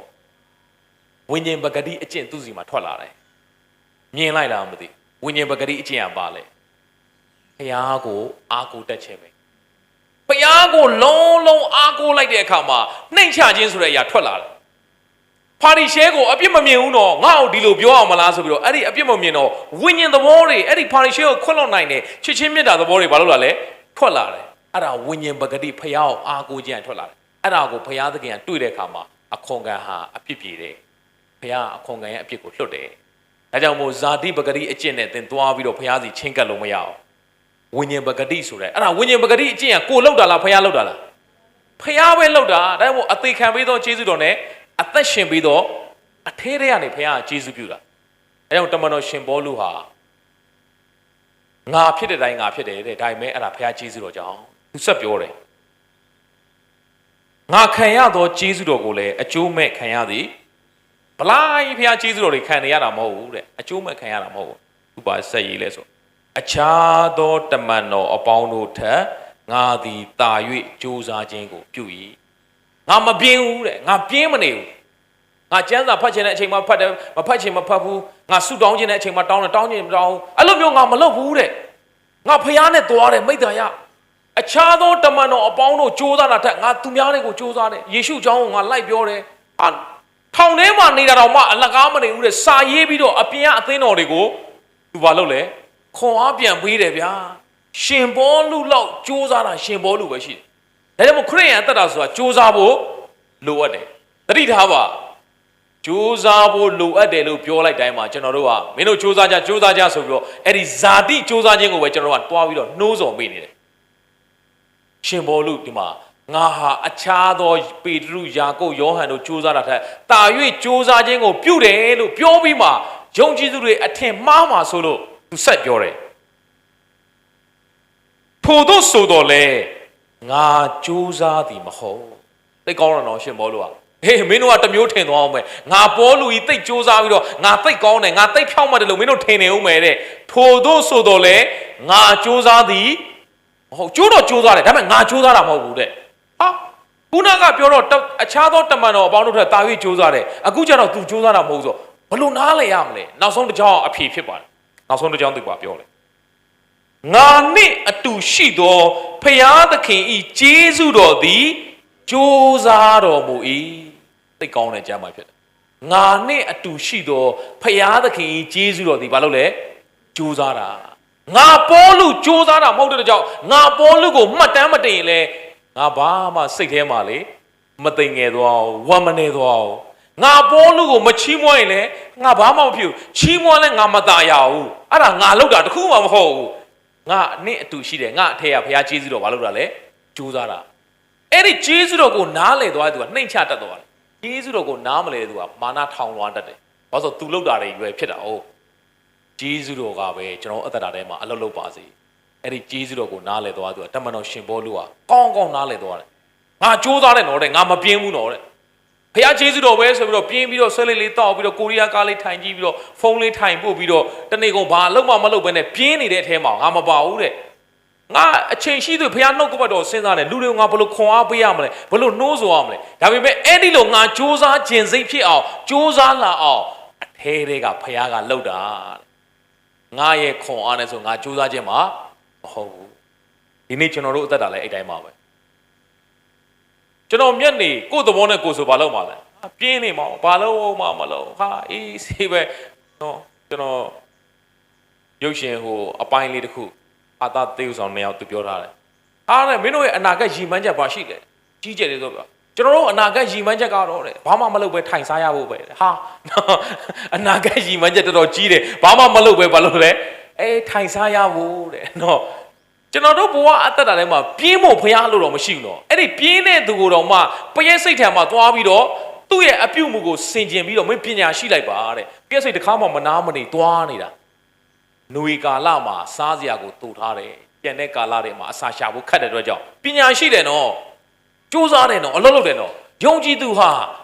ာပြင်းဖို့ဖျားလို့တော့မရှိပါဘူးဂျေဇုတော်ဟာကျွန်တော်တို့မပြင်းစေဘူးဂျေဇုတော်ဟာစူးစမ်းစေတယ်တမန်တော်ရှင်မောလို့တွေ့လားအခြားသောတမန်တော်အပေါင်းတို့တက်ဘာလို့လဲတာ၍စူးစမ်းခြင်းကိုပြုတယ်အဲ့ဒီစူးစမ်းခြင်းဘယ်ကထွက်လာလဲသူ့ရဲ့ဇာတိတွေကထွက်လာတာမဟုတ်ငါနဲ့တို့ရှိတော်ဘုရားသခင်ကျေးဇူးတော်သည်စူးစမ်းဒါကြောင့်မို့အထဲထဲမှာအသက်ရှင်ပြီးတော့ကျေးဇူးတော်ရှိတယ်ကျေးဇူးတော်ကမဆနေတယ်ကျမ်းစာဖတ်ခြင်းစိတ်ရှိလာအောင်ဆုတောင်းခြင်းလာအောင်ဆယ်ဘုဒ္ဓဘုထဲ့ကြောင့်ဘုရားကြောင့်တက်ခြင်းလာအောင်အဲ့ဒီကောင်းသောအကျင့်နဲ့အသက်ရှင်လိုက်အောင်ကျွန်တော်တို့ကလူတယောက်ကောင်းဖို့ရန်အတွက်ပြင်ပေါက်ပဲကောင်းမှာလို့ဘလောက်ပြောဘလောက်အပြစ်တင်တယ်အဲ့ဒီလိုမကောင်းလားဒါပေမဲ့သူ့အထဲထဲမှာအဲ့ဒီဘုရားကျေးဇူးတော်ကိုအခွင့်ပေးလိုက်ရင်သင်ကိုယ်တိုင်လည်းကောင်းလာမယ်သူများလည်းကောင်းလာသင်ကိုယ်တိုင်လည်းဘုရားအလိုတော်တိုင်းအသက်ရှင်လာမယ်သင်ရဲ့မိသားစုလည်းဘုရားအလိုတော်တိုင်းအသက်ရှင်လာလိမ့်မယ်ကျေးဇူးတော်ကိုအခွင့်ပေးလိုက်ပါဒါကြောင့်မို့ပထမကျမ်းပိုက်ပြန်သွားမယ်ယောမဩဝါဒစာအခန်းကြီး1မှာဘုရားသခင်ရဲ့ကျေးဇူးတော်ဟာကျွန်တော်တို့ကိုဘယ်ကိုသွေးဆောင်လဲနောင်တလမ်းတွေကိုသွေးဆောင်တယ်သင်ဖျားသခင်မကြိုက်တဲ့လမ်းထဲမှာရောက်နေရင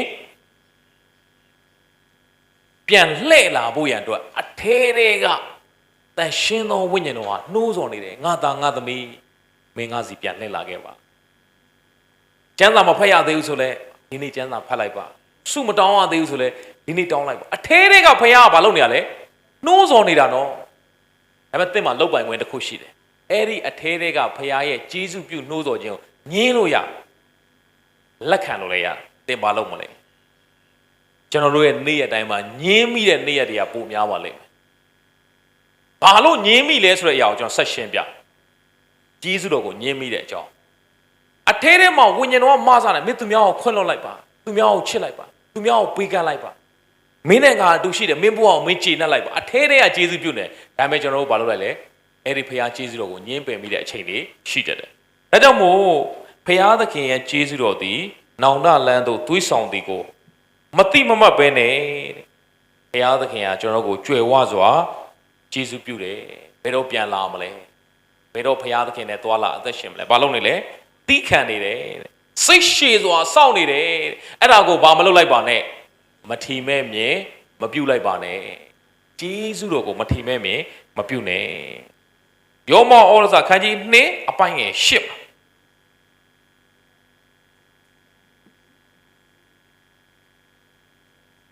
သဘောတဘာဝတစ်ခုရှိတယ်လူမှာဘာသဘောလဲတလားငင်းဆန်သောသဘောဒါလေးကျွန်တော်ပြောချင်ဒီနေ့နှုတ်ကပတ်တော်ရဲ့ခေါင်းစဉ်ဟာဂျေဇုတော်ကိုမငင်းဆန်လိုက်ပါနဲ့လူမှာအဲ့ဒီငင်းဆန်တဲ့သဘောရှိတယ်။ဘာကိုငင်းဆန်တာလဲ။လောကကိုငင်းဆန်တာမဟုတ်လောကကိုအားလုံးကဝန်ခံတာပဲ။ယေရှုနာမနဲ့ငါချမ်းသာရမယ်။ယေရှုနာမနဲ့ငါအောင်မြင်ရမယ်။ယေရှုနာမနဲ့ငါကြွယ်အဲ့ဒါတွေဝန်ခံတယ်မလား။ဒါပေမဲ့ဖခင်အလိုတော်ကြရင်တော့ဘာမလုပ်နိုင်ဘူးလေ။ဝန်မခံနိုင်ဘူးငင်းဆန်ပလိုက်။ဒီမှာတမန်ကျမ်းစာကဘာပြောလဲ။ ငင်းဆန်သောသဘောရှိ၍တမာတရားကိုနားမထောင်ပဲမတရားသဖြင့်ကျင့်သောသူတို့ကပြင်းစွာသောဒေါသအမျက်ထွက်တော်မူလတံဖျားရဲ့ကြီးစုတော်ကိုငင်းဆန်လိုက်ရင်အမျက်တော်ပဲခံစရာအကြောင်းရှိသွားတယ်ဒါကြောင့်မို့ဘုရားသခင်ရဲ့ကြီးစုတော်ကိုဘာမလုပ်လိုက်ပါနဲ့မငင်းဆန်လိုက်နဲ့မငင်းဆန်လိုက်အဲ့ဒီငင်းဆန်ခြင်းဟာဇာတိသဘောဖြစ်တယ်ဇာတိဟာဖျားရဲ့အလိုတော်ကိုဘာလုပ်လဲငင်းဆန်တတ်တယ်သူကစန့်ကျင်တာဖျားအလိုတော်မှန်သမျှဘာလုပ်တာလဲစန့်ကျင်တာအသိတော်တစ်ပါးမှာကျွန်တော်ရောက်တဲ့ခါမှာသူတို့ဝင်ခံတယ်တော်ဘုရားသည်ငါ၏တိုးရင်းဖြစ်တော်မူ၏ငါသည်ဆင်းရဲမခံရဆင်းရဲမခံရဆင်းရဲမခံရဆင်းရဲမခံရဟာကျွန်တော်စဉ်းစားဘာလို့အဲ့ဒါကြီးကို၃ခေါက်လောက်ဝင်ခံတာလဲပေါ့နော်ကျွန်တော်အဲ့စာလ23အကုန်ရွတ်မှတ်ထင်တာမဟုတ်ဘူးသူအဲ့တကြောင်မှရွတ်တာတော်ဘုရားသည်ငါ၏တိုးရင်းဖြစ်တော်မူ၏ငါသည်ဆင်းရဲမခံရငါသည်ဆင်းရဲမခံရငါသည်ဆင်းရဲမခံရအဲ့ဒီကျမ်းပိုက်အဆုံးပိုင်းလေးကိုပဲကျွန်တော်ရွတ်သူတို့ရွတ်တာနားထောင်တော့ဖျားအလိုတော်သဘောကိုထက်အရှိမဘာလဲငါသည်ငါရဲ့သဘောဖြစ်နေတယ်ငါမစင်းရဲခြင်းငါမစင်းရဲခြင်းငါမစင်းရဲခြင်းအဲ့ဒီလိုဖြစ်နေတယ်အရှိကထာတော်ဘုရားသည်ငါ့တိုးတိန်ဆိုတဲ့အရာဘာလုပ်နေလဲပြောင်းဘုရားရဲ့တိုးတိန်ဆိုဘုရားရဲ့လမ်းထဲမှာလိုက်ရမှာပေါ့ဘုရားရဲ့တိုးဆိုရင်ဘုရားကိုယ့်ရဲ့တိုးတိန်ဆိုအဲ့တိုးတိန်ရဲ့စကားကိုဘာလုပ်ရမှာနားထောင်မှာပေါ့အဲ့ဒီတိုးတိန်နောက်ကိုလိုက်ရမှာအဲ့ဒါပြောင်းငါစင်းရဲမခံငါမစင်းရဲခြင်းဘူးပဲဟာကျွန်တော်တို့ရဲ့ဝန်ခံခြင်းတွေကကိုယ့်အလိုဒီနေ့ခရစ်ယာန်တော်များများအသင်းတော်တွေမှာဝန်ခံတာရှိတယ်ငါတို့ချမ်းသာရမယ်ငါတို့အောင်မြင်ရမယ်ငါတို့တိုးတက်ရမယ်ငါတို့ကြီးပွားရမယ်အဲ့ဒီဝန်ခံခြင်းဟာဘုရားသခင်ဖြစ်စေချင်တာလားသင်ဖြစ်ချင်တာလားကိုဘုရားဖြစ်စေခြင်းမဖြစ်စေခြင်းတော့မသိဘူးအဲ့ဒါကိုဖြစ်ချင်တာကြီးပဲလူတိုင်းကိုတယောက်ချင်းစီတိုင်းကိုဘုရားရဲ့အလိုတော်အကြံစီရည်ရွယ်ချက်ရှိပါတယ်ဘုရားအလိုတော်ရှိတယ်တချို့ကိုယောဂပျောက်စေဖို့ဘုရားအလိုတော်ရှိတယ်တချို့အဲ့ဒီယောဂနဲ့ပဲအမှုတော်ဆောင်ဖို့ဘုရားအလိုတော်ရှိတယ်အော်ဆရာကောင်းတယ်နော်ယောဂနဲ့ပဲအမှုတော်ဆောင်တော့ဘာလို့လဲသိလားတမန်တော်ကြီးရှင်ပေါ်လို့နော်အချို့ယောဂပျောက်သွားတယ်သူ့ကြောင့်ယောဂပျောက်တဲ့သူတွေအများကြီးပဲဒါပေမဲ့ तू ကယောဂနဲ့ပဲအမှုတော်ဆောင်ငါသည်ကိုနာခြင်းယောဂနဲ့တကွာတဲ့ဧဝံဂေလိတရားကိုဟောတယ်လို့တမန်ကျမ်းစာမှာဖော်ပြအဲ့ဒါမယုံမရှိနဲ့နော်ကျွန်တော်ကျမ်းပိုက်ပြတမန်တော်ရှင်ဘောလူကိုယ်တိုင်သူ့မှာယောဂရှိကြောင်း तू ထုတ်ပြောတယ်ဂလာတိဩဝါဒစာအခန်းကြီး4အပိုင်ငယ်73ဂလာတိဩဝါဒစာအခန်းကြီး4အပိုင်ငယ်73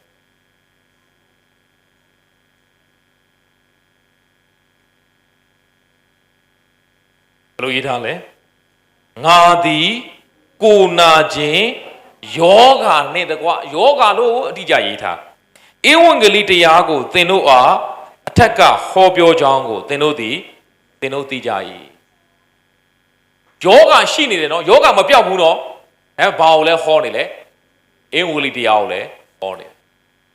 ကိုယောဂကြတော့ကိုပြောက်အောင်စုမတောင်းနိုင်မနဲ့ဧဝံဂေလိတရားဟောနေတော့နည်းနည်းလေးရှက်စရာမကောင်းလားမဟုတ်ပါဘူးငါပေါ်လင်ဖို့ဆိုတော့ရှက်စရာကောင်းတာဗောငါဆိုရင်တော့ရှက်စရာကောင်းတာဗောငါမဟုတ်ပဲဘသူပေါ်လင်ဖို့လဲဘုရားပေါ်လင်ဖို့ပဲဒါကြောင့်ဘုရားသခင်အလွတ်လွတ်တယ်တယောက်မတူတော့တချို့ယောဂပျောက်ပြီးအမှုတော်ဆောင်တယ်တချို့ကျွန်တော်မိတ်ဆွေတွေကြောက်ကဆေးနေပဲအမှုတော်ဆောင်တယ်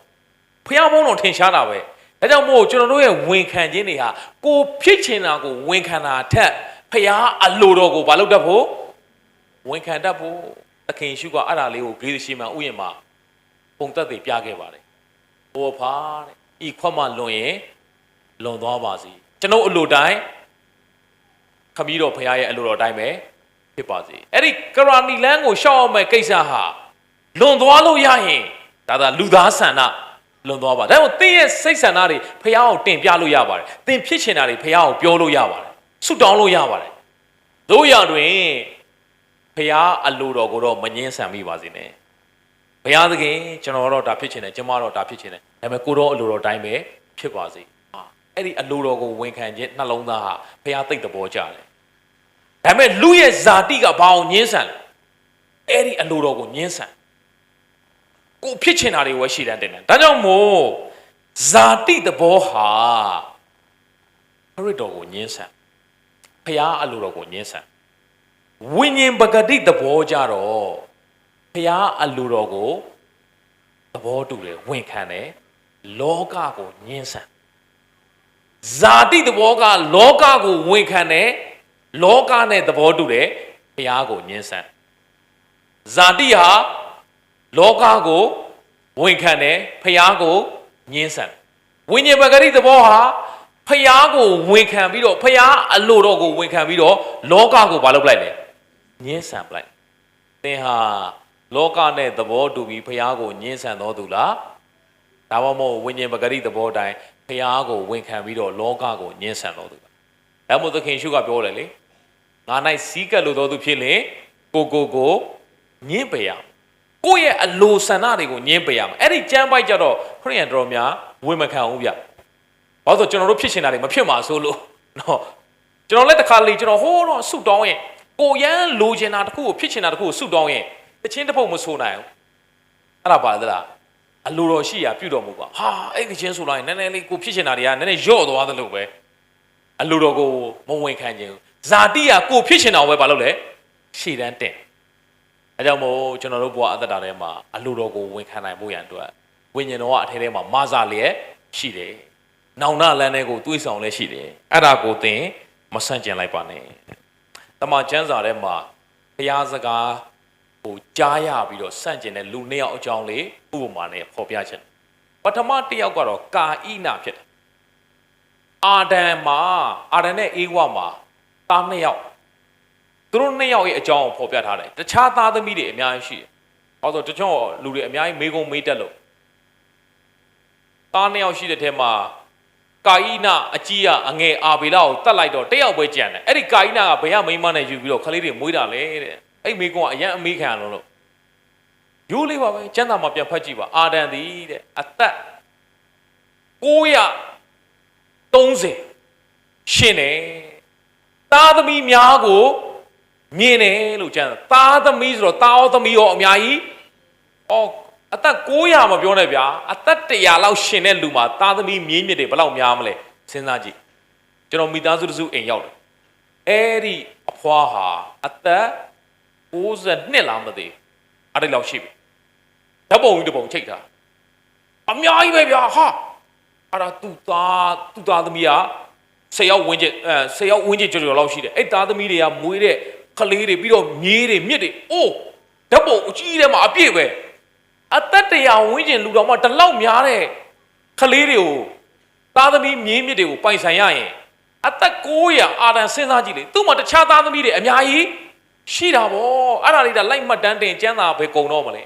အဓိကကြတဲ့အရာလေးတွေဝယ်မှတ်တမ်းတင်တာဗောဒါကြောင့်မကာယိနာဘယ်သူနဲ့ယူလဲအာဒံရဲ့တခြားသားသမီးတွေမြေးမြစ်တွေအများကြီးပွားများနေတာရှိတာပဲဒါအောင်နားလေကိုဖြစ်ပါတယ်ဒါကြားတဲ့ရှင်းပြတာ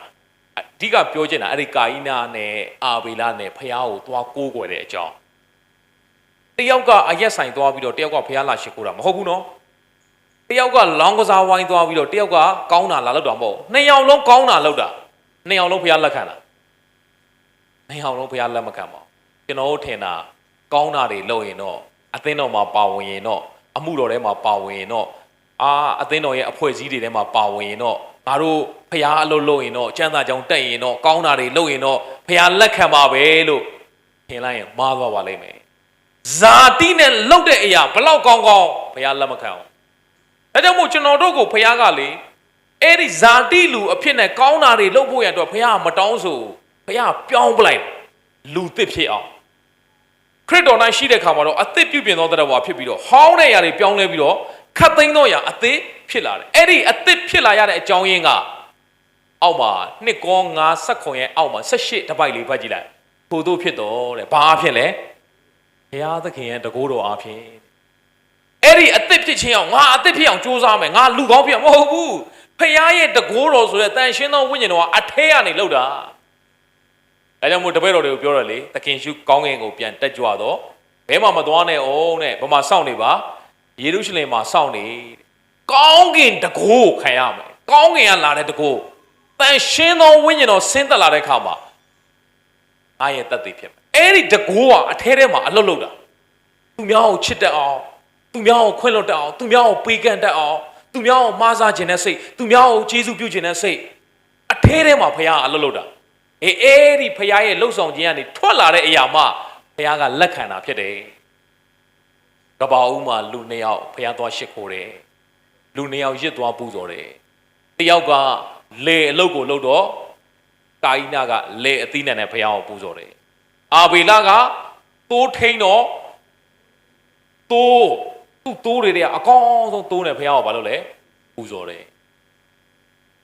အဲ့မဲ့ဖျားသခင်ဟာတဲ့အာဘေလနဲ့သူ့ရဲ့ပူဇော်တကာကိုပဲပမာဏပြုတယ်ဆိုတာလက်ခံတယ်အတိမတ်ပြုတယ်ကာဣနာနဲ့သူ့ရဲ့ပူဇော်တကာကိုတော့ဘာမလုပ်လဲလက်မခံအောင်ကျမ်းစာရေးတာနော်အရန်ကောင်းတယ်ပူဇော်တကာကိုအရှိမမတင်ထားအောင်လူကိုအရင်ဆုံးလက်ခံကာဣနာနဲ့သူဤပူဇော်တကာအဲ့ဒီလိုရေးတယ်အာဘေလနဲ့သူဤပူဇော်တကာဒါကြောင့်မို့အဲ့ဒီလူကအင်မတန်ရေးကြည့်တယ်သူတို့နှစ်ယောက်ကိုတယောက်ကိုတော့လက်ခံပြီးတယောက်ကိုဖခင်ကဘာလို့ညင်းပယ်ပလိုက်တာလဲဟေဘရဲခန်းကြီး7အပိုင်ငယ်4ကိုပြန်ဖတ်မှအဲ့ဒီအဖြေကိုတွေ့ရအာဘေလသည်တဲ့ကာဣနာပူဇော်သောရစ်ထက်တာ၍မြတ်သောရစ်ကိုဘာနဲ့ပူဇော်လဲတိုးနဲ့ပူဇော်တယ်လို့ကျမ်းစာမရေးဘူးယုံကြည်ခြင်းနဲ့ပူဇော်တယ်လို့ရေးတယ်အထဲတွေကယုံကြည်ခြင်းကိုဖခင်မြင်တဲ့အခါမှာအပြင်ကရစ်ကိုလက်ခံတာဖြစ်တယ်ဒါပေမဲ့အရေးကြီးတာအဲ့အထဲတွေကယုံကြည်ခြင်းကျမ်းစာကပြောတယ်အာဘေလသည်သူ့ကိုအကြီးကာဣနာပူဇော်သောရစ်ထက်သာ၍မြတ်သောရစ်ကိုယုံကြည်ခြင်းနဲ့ပူဇော်တယ်တိုးနဲ့ပူဇော်တယ်လို့မပြောဘဲနဲ့ဘာလဲပြောလဲယုံကြည်ခြင်းနဲ့ပူဇော်တယ်လို့ပြောတယ်အဲ့ဒီယုံကြည်ခြင်းနဲ့ပူဇော်ဆိုအဓိပ္ပာယ်ပါလဲယောမဩဝါဒစာအခန်းကြီး30အပိုင်ငယ်18မှာယုံကြည်ခြင်းကဘယ်ရလာလဲကြားနာခြင်းဟာလားကြားနာခြင်းကဘယ်ရလာလဲဖခင်ရဲ့စကားလား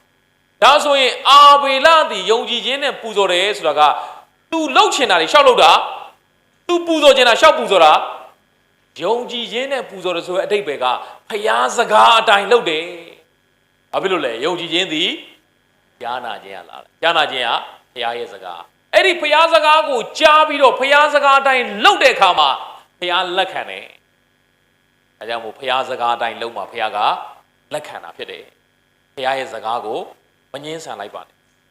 ကဘာဦးကျမ်းမှာဖတ်ကြည့်တော့မျက်နာပြတ်သွားတယ်တဲ့ကာဣနာသူ့ကိုလက်မခံတော့ဖခင်မင်းဘာလို့စိတ်ဆိုးမျက်နာပြတ်တာလဲမင်းတကားနာမှာရစ်ကောင်ရှိတယ်တဲ့မင်းပြန်လာပူဇော်လိုက်ငါမင်းကိုဘာလုပ်မလဲအခွင့်အရေးပေးထားတာပဲကာဣနာလှုပ်လားမလှုပ်ပါဘူးဖခင်သခင်သူ့ကိုအခွင့်အရေးပေးလားမပေးဘူးလားပေးတယ်ဒုတိယအချိန်အခွင့်အရေးပေးပါတယ်ဘာလုပ်ပလိုက်လဲအော်ပထမတစ်ခေါက်ကတော့ဖခင်အတန်သတိမထားမိလို့ဖြစ်ကောင်းဖြစ်ပါလိမ့်မယ်အခုဖခင်အတန်ကြားရလားမကြားရဘူးလားကြားရတယ်အဲ့ဒီဖခင်အတန်ကြားရပေမဲ့ဖခင်အတန်ကိုဝန်ခံလားညှင်းဆန်အဲ့ဒါဘာသဘောလဲသလားဇာတိပကတိသဘောဇာတိသဘောဟာဖခင်အတန်ဖခင်အလိုတော်ကိုဘာလုပ်ပလိုက်လဲညှင်းဆန်ပလိုက်ပြန်မပူဇော်ဘူးငါပူဇော်ပြီးသွားပြီလက်ခံခြင်းနေလက်မခံခြင်းနေအာဇာတိအဲ့ဒီဇာတိကဘာဖြစ်လာလဲဆိုတော့ငါ့ကိုတော့လက်မခံဘူးဟိုတယောက်ကိုတော့လက်ခံတယ်နှိုင်းရှင်မှုဖြစ်လာအဲ့ဒီကနေမကျေနပ်မှုတွေမနာလိုမှုတွေကဘာကြီးမှပြဿနာတာပါပဲလူတွေဟာတယောက်နဲ့တယောက်မနာလိုကြဘူးငါ့ကိုတော့အတိမတ်ပြုတယ်သူ့တော့အတိမတ်ပြုတယ်ငါ့ကိုအတိမတ်ပြုတော့သူ့တော့ပါစားပေးတယ်ငါ့ကိုကျတော့ပါစားမပေးဘူးအေးတွေ့မယ်တနေ့ကြာရင်ပြန်ကလေးသားချီရောအေးအဲ့ဒါကဘာဦးတွေကစဖြစ်တာပဲသူ့ညီကိုလဲတဲ့ခေါ်ယူပါလုပ်လိုက်လေတပ်ပလိုက်တာနော်ညီကိုအရင်တော့ကဘာဦးမှာလူတက်မှုစဖြစ်တာဘယ်ကနေစလဲအေးအဲ့ဒါဖျားရှိခိုးတဲ့နေရာစတာပဲအရက်ဆိုင်ဟန်စတာမဟုတ်ဘူးလောင်းကစားဝိုင်းဟန်စတာမဟုတ်ဘယ်ကစတာဖျားရှိခိုးရင်းနဲ့ကိုတယောက်နဲ့တယောက်ကိုဘာမှဖြစ်တာမနာလို့ဖြစ်တာထဲထဲမှာမကျေနပ်ဘူးအေးအဲ့ဒါဇာတိပဲလူရဲ့ဇာတိရလေကောင်းတာကိုလုံနေရင်းနဲ့ဘာတတ်မှုဖြစ်သွားလဲလူတတ်မှုဖြစ်သွားတယ်အဲကြောင့်မို့ဇာတိသဘောနဲ့လှုပ်တဲ့ရဖះလက်မခံဘူးဆိုတာအဲ့ဒါကိုပြောခြင်းဖြစ်ပါတယ်အဲကြောင့်မို့ကာဣနာသည်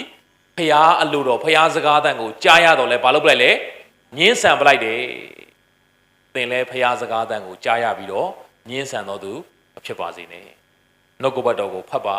ကိုကြိုက်တဲ့အရာတွေကိုပဲဝင်မခံပါနဲ့ဖះသခင်ပြောတဲ့အရာမှန်သမျှအကုန်မလုပ်ပါဝင်ခံပါသခင်ရှုကပြောတယ်ငါ၌စီးကပ်လို့သောသူသည်ကိုညင်းပယ်ရမယ်လို့ပြောရင်ကို့အလိုဆန္ဒတွေဘာလုပ်လိုက်ပါညင်းပယ်လိုက်ပါကိုလက်ဝါးကတိုင်းကိုထမ်းပြီးတော့ငါနောက်ကိုလိုက်ပါလို့ပြောရင်အဲ့ဒါကဘာပြောတာလဲ ဖခင်ရဲ့အလိုတော်ကိုဝန်ခံပြီးတော့နေ့စဉ်လိုက်လျှောက်လိုက်ပါယုံကြည်သူဟာကိုယ့်အလိုကိုညှင်းပယ်ပြီးတော့ဖခင်အလိုတော်ကိုဝန်ခံတော်သူဖြစ်ရမယ်အဲ့ဒါယုံကြည်သူပဲအေးကိုယ့်အလိုကိုဝန်ခံပြီးတော့ဖခင်အလိုတော်ကိုညှင်းပယ်တာကအဲ့ဒါဇာတိပဂတိပဲကျွန်တော်တို့ဟာဝိညာဉ်ပဂတိလူတွေဖြစ်သွားပြီဇာတိကိုအခွင့်ပေးပြီးတော့အဲ့ဒီကျေးဇူးတော်ကိုပြန်မသုံးဆွဲပါနဲ့နောက်တစ်ယောက်ညင်းဆန်တဲ့သူဖခင်အတန်ကြားရတယ်သွားတဲ့နိနေဝေမြို့ကိုသွားအဲ့ဒီကလူတွေအမတန်ဆိုးနေပြီတဲ့ငါမဖြတ်စည်းခြင်းဘူးနော်ဒါကြောင့်မို့သူတို့မင်းသွားပြီးတော့နောင်နာရဖို့သွားပြောပါပြီးမဟုတ်ရင်ငါဖြတ်စည်းမိတော့မယ်ဖခင်အတန်ကြားလားကြားတယ်ပရောဖက်ပြတာမန်လူမဟုတ်ပရောဖက်ဖခင်အတန်ကြားတာ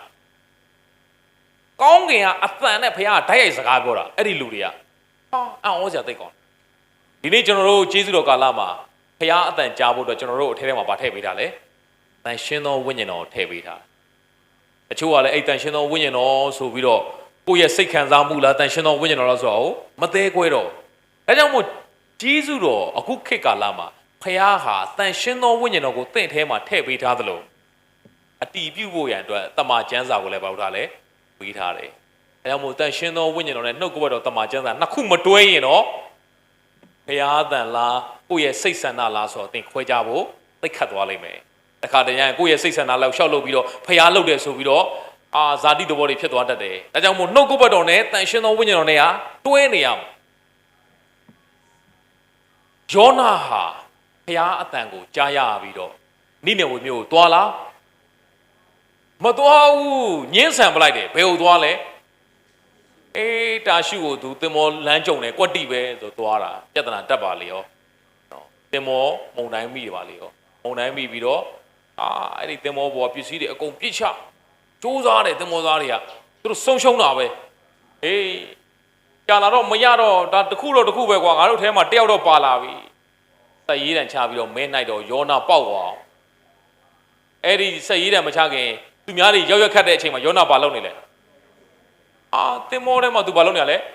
အေးစေအိတ်နေတာတလောက်မုံတိုင်းဖြစ်တာသူများတွေကဒုက္ခရောက်အသေးအတန်သူတို့ဖရားတွေကိုသူတို့ဆုတောင်းတဲ့အချိန်မှာယောနာကြီးဘာလုပ်နေရ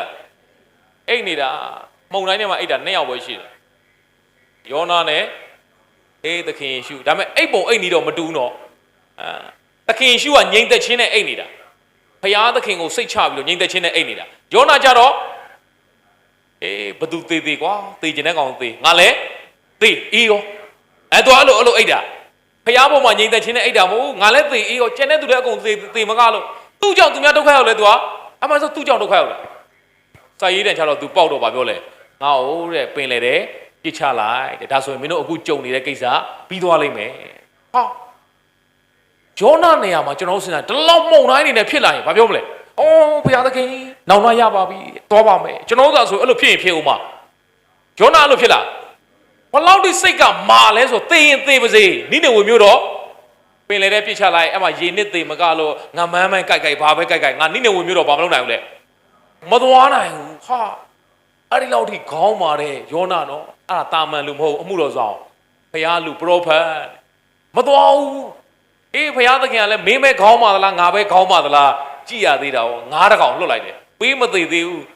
နော်အဲ့ဒီမှာမင်းတဲခုကန်ကပေးစရာမလိုဟိုတယ်ကပေးစရာမလိုဘိုးကင်းနေပါမလို့အမှမင်း3ညလောက်အေးစီတဲလိုက်နော်ငါးပိုက်ထဲမှာဒီအကြည့်ချွဲတွေနဲ့ तू နေရတာဘလို့မှမဖြစ်နိုင်တော့အသက်ကလည်းမသိနိုင်ဘူးနော်အဲ့ဒီမှာဘုရားသခင်နောင်နာရတယ်ကျွန်တော်သွားပါမယ်အဲ့မှာမခံနိုင်လုံးနောင်နာရတာသွားတာတော့မှ3ရက်ခရီးသွားရမယ်ခရီးကိုတဲ့1ရက်ပဲတဲ့နိနေဝေမျိုးတဲ့စိတ်စေတနာအဲ့လောက်ရှိတာမဟုတ်မတက်နိုင်လို့တော့သွားတာသွားလဲသွားဟိုလူတွေအားလုံးဘာလို့သွားလဲနောင်နာရတယ်အဲ့ဒီနိနေဝေမျိုးဆိုတာဂျူးလူမျိုးမဟုတ်ဘူးဗျဣသရေလ12မျိုးတည်းမှာမပါဘူးတပါးမျိုးသားတွေဒါပေမဲ့ဘုရားသခင်ကလေလူတိုင်းကိုချစ်တယ်ဆိုတာသိတာလုံးအဲ့ဒီနိနေဝေမျိုးသားတွေကိုလည်းပျက်စီးဖို့ဘုရားအလိုတော်မရှိသူတို့ကိုနောင်တရဖို့တော့ဘုရားအခွင့်အရေးပေးလားပေးတယ်နောင်တရလားနောင်တရတယ်နောင်တရတဲ့ကြောင့်ဘုရားသူတို့ကိုဘာမလုပ်တော့လဲမဖျက်ဆီးတော့ဘူးတဲ့ဗျာဟာကျွန်တော်တို့ဆိုရင်ဟာဘုရားသခင်မဖျက်ဆီးတော့ဝမ်းသာမှာယောနာကြီးဘာလုပ်လဲစိတ်ဆိုးတာဒေါသအကြီးကျယ်ထွက်တာမဖျက်ဆီးရကောင်းလားဆိုပြီးတော့ကျွန်တော်အဲ့ဒါကြောင့်မလာကျင်တာတဲ့ ကိုတော်ကတနာတတ်တယ်တဲ့ဂျေစုပြုတ်တတ်တယ်ကျွန်တော်ကပြောပြီးတော့ဖြက်စီးမပြောအခုကျွန်တော်မဖြက်စီးတော့ဘူးဟာစိတ်ဆိုးရောမြို့ထဲမှာမနေမြို့ပြင်မှာထွက်နေကျက်စုပင်လေးတစ်ပင်ပေါက်လာအရေးကလေးရတော့ဟာအေးနေလို့ကောင်းလိုက်တာသူကြည့်နေတာနိနေဝင်မျိုးဘယ်တော့မှမီးကြအောင်ဘယ်တော့မှဒီကောင်လေးနော်သေမလဲမြို့ပြင်ကနေထွက်ကြည့်တာဒီဘက်ခေတ်ဆိုလိုက်ပါလွှင့်ထားပါပေါ့အားလုံးကြည့်တာပါနော် Facebook လိုက်လွှင့်ထားတယ်ဟိုမှာနိနေဝင်မျိုးတွေ့လားဘယ်သူတွေတက်လာလဲကြည်တန်းနော်အဲ့တော့မှကျွန်တော်တော့မြို့ပြင်မှာပဲလုံခြုံတယ်ဟိုမှာမြို့ထဲကလူတွေကဘာလုပ်တော့မလဲအေးဘုရားသခင်ကောင်းငင်ကနေမီးမိုးရွာတော့မယ်နော်ယောနာအဲ့ဒီလိုလုပ်မှာသူမျိုးပြင်မှာထွက်နေတယ်လေထွက်နေရတဲ့အကြောင်းရင်းရှိတယ်သူကြတော့ဘာလုပ်အောင်သူကြတော့လွတ်ပေါ်ကျန်တဲ့လူဘာလုပ်လဲသေပေါ်အာဒီတော်ထိနိနေဝေမြို့သားတွေပေါ်မှာစိတ်စေတနာမရှိရတဲ့အကြောင်းရင်းလည်းရှိတယ်ဗျအဲ့နိနေဝေမြို့ဆိုတာဣသရေလလူမျိုးတွေကိုအမြဲတမ်းလာပြီးတော့ဒုက္ခပေးနေတာ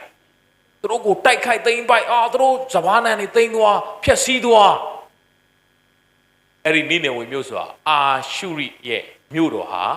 နိနေဝေမြို့ဖြစ်ပါတယ်။ဒါကြောင့်မို့သူတို့ဘာလုပ်လဲဟာအမြဲတမ်းတိုက်ခိုက်သိမ်းပိုက်နေတယ်ဆိုတော့မကြိုက်ဘူးအဲ့ဒီမြို့အဲ့ဒီလူတွေကိုမချစ်ဘူးဒါဘုရားချစ်တယ်။မနဲ့လဲကြောက်ကျက်စုပင်သေးတော့ဘုရားသခင်ကပိုးကောင်တကောင်လှုပ်ပြီးကြိုက်ခိုင်းလိုက်တယ်။ယောနာစိတ်ဆိုးတော့နေထွက်လာတော့ဟာအဲ့ဒီကျမ်းစာတစ်ခုလုံးမှာယောနာစိတ်ကြီးပဲဆိုးတာကြည့်တာဘုရားသခင်မင်းဘာလို့စိတ်ဆိုးလဲဒီမှာသေသွားပြီကျက်စုပင်နှမျောလိုက်တာမင်းလည်းမဆိုင်ဘူးတနေ့ချင်းမှကြီးလာတဲ့ကျက်စုပင်တနေ့တည်းမှပြန်သေသွားတာမင်းဆိုင်လို့လားမဆိုင်ဘူးလေအေးမင်းမဆိုင်တဲ့ပင်တော့မင်းနှမျောတယ်တဲ့ငါဖန်ဆင်းတဲ့လူသားတွေဘာလို့လဲနှမျောတာပေါ့ဒီနေ့ကျွန်တော်ခရစ်ယာန်ယုံကြည်သူတွေဘုရားသခင်ကအခြားသောညီကိုဘာသာဝင်တွေကိုလည်းချစ်တယ်နော်ဂိုင်းကနာမတူလဲဘုရားချစ်တယ်နော်လူမျိုးမတူလဲဘုရားဘာလို့လဲချစ်တယ်နော်သူတို့ကိုလည်းကဲ့တင်ခြင်းရစေခြင်းနဲ့ထာဝရသက်ရစေခြင်းနဲ့လွဲမားတဲ့သူတွေမှားယွင်းတဲ့ဩဝါဒအောက်မှာရောက်နေတဲ့သူတွေကိုလည်းမေတ္တာနဲ့တွေးဆောင်ပါဘုရားရဲ့နှုတ်ကပတ်တော်။ဘာကြောင့်လဲဘုရားသခင်ကလူတိုင်းကိုချစ်တော်ကြောင့်ဖြစ်တယ်။အဲ့ဒီဘုရားမေတ္တာကိုခံစားရရင်သင်ဟာလူတိုင်းကိုလည်းဘာလုပ်တတ်သွားမလဲချစ်တတ်သွား။ဘလောက်ထိတောင်လဲဆိုရန်သူကိုတောင်ဘာလုပ်တတ်သွားလဲချစ်နိုင်သွားတယ်။ဟာအဲ့ဒီမေတ္တာကတော့အမြင့်ဆုံးပဲဗျာ။အဲ့ဒါကတော့လူရဲ့မေတ္တာနဲ့မဟုတ်ဘုရားရဲ့မေတ္တာနဲ့မှပဲရမှာဖြစ်ပါတယ်။ဒါကြောင့်မို့ယောနာသည်ဘုရားစကားတန်ကိုကြားပြီးမှဘာလုပ်လိုက်လဲညှင်းဆန်လိုက်တယ်။ဘယ်အရာကညှင်းဆန်စေလဲနော်။ယောမဩဝါဒစာခန်းကြီး၈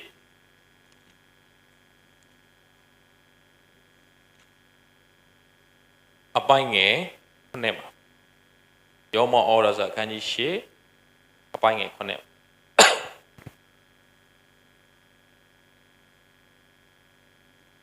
ဇာတိပဂတိစိတ်တဘုအဘဲကြောင့်နီးဟုမူကားဇာတိပဂတိစိတ်တဘောသည်ဖျားသခင်နှင့်ဆန့်ကျင်ဘက်ဖြစ်၏ဖျားသခင်ဤတရားတော်အလိုသို့မလိုက်တဲ့ထိုမြောက်မကဇာတိပဂတိစိတ်တဘောဟာဖျားနဲ့ဘယ်လိုဖြစ်နေလဲဖျားနိနေဝေဆိုသူပဲလေတာရှုဖျားသခင်ကပြန်လာပူဇော်ဆိုရင်ဟိုလေတဲ့ခေါ်ပြီးသူညီပါလုပ်လိုက်လေဖျားနဲ့ဆန့်ကျင်ဘက်ပဲဇာတိပဂတိစိတ်တဘောဖျားရဲ့အလိုတော်ကိုတဲ့ဘာမလုပ်နိုင်ဘူးလဲမလိုက်တတ်ဘူးတဲ့တဲ့ထိုမြောက်မကားတဲ့မလိုက်တဲ့ဒါကြောင့်မို့ဇာတိပဂတိတိုင်းအသက်ရှင်သင်ဘလောက်ပဲကောင်းတာလို့ဖျားအလိုတော်မဟုတ်ဘူးနော်ကျွန်တော်ကထင်တာကောင်းတာတွေလုပ်တိုင်းဖျားလက်ခံမှထင်တာမဿဲ9 21 22 23တရိယာပါသခင်လုံးငါ့ကိုခေါ်တဲ့သူတိုင်းကောင်းကင်နိုင်ငံဝင်ရမှာမဟုတ်ဘူးငါခမည်းတော်ကြီးဘာကိုဆောင်မအလိုတော်ကိုဆောင်မကို့အလိုတိုင်းဆောင်လိုက်ရှုပ်ကို့အလိုတိုင်းလိုက်လျှောက်လို့ကတော့ကောင်းကင်နိုင်ငံရောက်မှာမဟုတ်ကို့အလိုတိုင်းအမှုတော်ဆောင်လို့ကတော့ကောင်းကင်နိုင်ငံရောက်မှာမဟုတ်အဲ့ဒီမှာအောက်မှာပါဆက်ရည်လဲဆိုတော့ထိုနေ့၌ကသခင်တဲ့ကိုတော့အခွင့်နဲ့ဆုံးမဩဝါဒပေးတယ်ကိုတော့အခွင့်နဲ့နတ်ဆိုးတွေကိုနှင်ထုတ်တယ်ကိုတော့အခွင့်နဲ့များစွာသောတကိုးနမိတ်လက္ခဏာတွေကိုပြပါပြီမဟုတ်တော့သခင်ရှိပါပြောလဲမင်းတို့ငါအလင်းမသိဘူးအခုမှမသိတာမဟုတ်ငကိုတွေကမသိဘူးလုံနေတာကကျမ်းစာတွေသင်နေတာတရားတွေဟောနေတာလုံနေတာကနတ်ဆိုးတွေဘာလုပ်နေရလဲနှင်ထုတ်နေတာများစွာသောနမိတ်လက္ခဏာတွေလူနာတွေဆူတောင်းပြီးယောဂတွေပျောက်ပြီးတော့နမိတ်လက္ခဏာတွေဖြစ်နေတာယေရှုဘာပြောလဲမင်းတို့ငါမသိဘူးအဲ့ဒီလူတွေကထင်တာငါတို့ဒီလောက်လှုပ်ရင်ငါတို့ဒီလောက်နတ်ဆိုးတွေနှင်ထုတ်နေတာငါတို့ဒီလောက်နမိတ်လက္ခဏာတွေပြနေတာငါတို့မှကောင်းကင်နိုင်ငံမရောက်ရင်ဘယ်သူရောက်မှာလဲငါတို့ကိုမှသခင်ရှုမချီးမွမ်းရင်ဘယ်သူချီးမွမ်းမှာလဲသူတို့ကောင်းတာလောက်တာလားမကောင်းတာလောက်တာလားကောင်းတာတွေကြီးပဲ ကျန်းစာတင်တာနတ်ဆိုးနေထုတ်တာနမိတ်လက္ခဏာပြတာဘယ်မှာလဲမကောင်းတာပါလို့လဲအကုန်ကောင်းတာကြီးပဲဒါဖះလက်ခံလားသခင်ရှိရစကားတစ်ခေါက်တော့ပြောလိုက်သေးတယ်အတ္တမအမှုကိုပြုတော်သူတို့ငါထံနေထွက်သွားရတယ်ဟာဘာအမှုကိုပြုလဲဓမ္မအမှုလို့မရဘူးအတ္တမအမှုလို့ပြောတယ်ကောင်းတာတွေကိုကိုယ့်ရဲ့အလိုအတိုင်းလုပ်ရင်အဲ့ဒါအတ္တမအမှုဖြစ်သွားတယ်သင်ဘလောက်အမှုတော်ဆောင်ဘလောက်အသင်းတော်မှာပါဝင်ဘလောက်အသင်းတော်မှာအစီကံဘလောက်ပဲဖះနိုင်ငံတော်အတွက်လှုပ်ပါပေးလူပါလိမ့်စေကိုယ့်အလိုအတိုင်းဖြစ်ခဲ့ရင်သခင်ရှုရှေ့မှာပါပဲလေအတ္တမအမှုပဲဒါကြောင့်မို့ကောင်းကင်ဘုံမှာရှိတယ်ငါခမည်းတော်အလိုဘာလုပ်ရမလဲဆောင်ရမယ်အဲ့ဒီမှာယူဒလူတွေကမေးတယ်ခမည်းတော်အလိုကဘာလဲတဲ့ဘာမှလဲတဲ့ဘာလုပ်ရမှာလဲရှင်အောင်ခရစ်ခန်းကြီး6မှာခမည်းတော်အလိုဘာလဲလို့မေးတဲ့အခါမှာသခင်ရှုကပြန်ပြောပါတယ်ခမည်းတော်အလိုဆိုတာဘာလုပ်အောင်မဲဟိုကကျင့်ရမယ်ဒီကကျင့်ရမယ်မဟုတ်ဘူးတဲ့ရှင်အောင်ခရစ်ခန်းကြီး6အပိုင်းငယ်28 29မှာ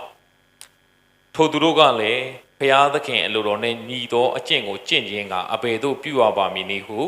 မေးလျှောက်ကြ၏ဘုရားအလိုတော်နဲ့ညီသောအကျင့်ကျွန်တော်ကျင့်မယ်တဲ့ဘာလုပ်ရမှာလဲတဲ့သူတို့ထင်တာသူတို့လုပ်ရင်သူတို့ကောင်းဝင်နိုင်ငံရောက်မှထင်တာလူလုပ်လို့မရဘူးဆိုတော့အခုတည်းသဘောမပေါက်ယူရလူမျိုးတွေကဒီနေ့တချို့ခရိယန်တွေကလည်းကိုကောင်းဝင်နိုင်ငံရောက်ဖို့ကိုလုပ်လို့မရဘူးဆိုတော့အခုတည်းသဘောမပေါက်မင်းတို့ကတဲလှုပ်ချင်တာပဲခမည်းတော်အလိုမင်းတို့ဘယ်လိုလုပ်ဆောင်နိုင်ပါလဲဘုရားအလိုကိုဆောင်နိုင်ဖို့မင်းတို့ဟာမွေးကလေးဟာအပြစ်သားဘဝနဲ့မွေးလာတာဘလို့လို့အဲ့ဒီအပြစ်သားဟာတန့်ရှင်းတဲ့ဘုရားရဲ့အလိုကိုစောင့်နိုင်ပါလေဇာတိပဂတိသဘောဟာဘုရားအလိုတော်နဲ့စန့်ကျင်ဘက်ဖြစ်နေတယ်ဘုရားသခင်ရဲ့တရားတော်အလိုကိုမလိုက်တဲ့ထိုမြောက်မကမလိုက်နိုင်ဘူးမင်းတို့ကလှုပ်ဖို့ပဲစဉ်းစားနေတယ်ခမည်းတော်အလိုကိုမင်းတို့ကျင့်ကျင်လားတဲ့အဲ့ဒီကျင့်စရာတော့တစ်ခုပဲရှိတယ်တဲ့အဲ့ဒါကတော့လှုပ်ရမယ့်အရာမဟုတ်ဘူးတဲ့ယုံရမယ့်အရာဘာလုပ်ရမလဲယုံရမယ်ယေရှုကပြန်ပြောတယ်ယေရှုကလည်းဖယားသခင်စေလွတ်တော်မူသောသူကိုယုံကြည်ခြင်းအကျင့်ကအလိုတော်နှင့်ညီသောအကျင့်ဒီဟုမိန်တော်မူ၏မင်းတို့ကတဲ့ကျင့်ကျင်တာဟုတ်တဲ့အေးငါပြောမယ်ဖယားသခင်စေလွတ်လိုက်တဲ့တပါးဒီတော်သားတော်ယေရှုခရစ်ကိုယုံကြည်ခြင်းဆိုတဲ့အကျင့်ကအဲ့ဒါဖယားသခင်အလိုတော်နဲ့ညီသောအကျင့်ပဲအကျင့်ဆိုတာဟိုကလုပ်ရမယ်ဒီကလုပ်ရမယ်မဟုတ်ဘူးတဲ့ဘသူ့ကိုယုံအောင်မှာသခင်ရှိကိုယုံအောင်မှာ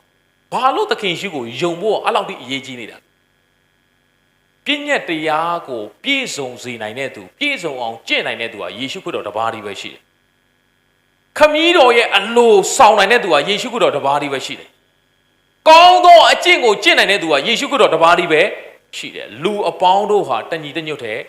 အသုံးမရတော်သူဖျားရှိမှအသက်တွေပြတ်တော်သူဖြစ်တယ်ကောင်းသောအကျင့်ကိုကျင့်တော်သူမရှိတယောက်မျှမရှိ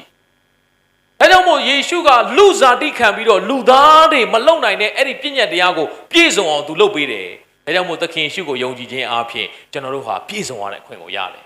ဖျားသခင်လက်ခံသွားတယ်ဒါကြောင့်မို့ခမည်းတော်ရဲ့အလိုတော်နဲ့ညီသောအကျင့်ကယေရှုကိုယုံကြည်ခြင်းပဲအဲ့ဒီသခင်ရှုရဲ့အလိုတိုင်းအသက်ရှင်ခြင်းပဲဒါကြောင့်မို့ဖျားသခင်ကကျွန်တော်တို့ကိုအသက်ဖြစ်စေလိုက်တယ်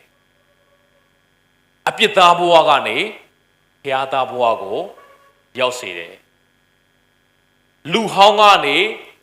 လူသစ်ကိုဖြစ်စေတယ်ဘယ်သူအားဖြင့်လဲယေရှုခရစ်တော်အားဖြင့်လူသစ်ဖြစ်အောင်ကြိုးစားမှာလားယေရှုကိုယုံတဲ့အခါမှာလူသစ်ဖြစ်ပြီလားယေရှုကိုယုံလာတဲ့လူသစ်ဖြစ်အောင်ကြိုးစားမှာလားဖြစ်နေပြီလားဖြစ်နေပြီနော်တော်ဒီနေ့နှုတ်ကပတ်တော်လောင်ငွေငှတာလူသစ်ဖြစ်အောင်ကြိုးစားပါလို့ပြောတာမဟုတ်ဖြစ်နေပြီလို့ပြောချင်တာဘာလို့အောင်ပါလဲလူသစ်ကဲ့သို့ဆက်အသက်ရှင်ရမှာ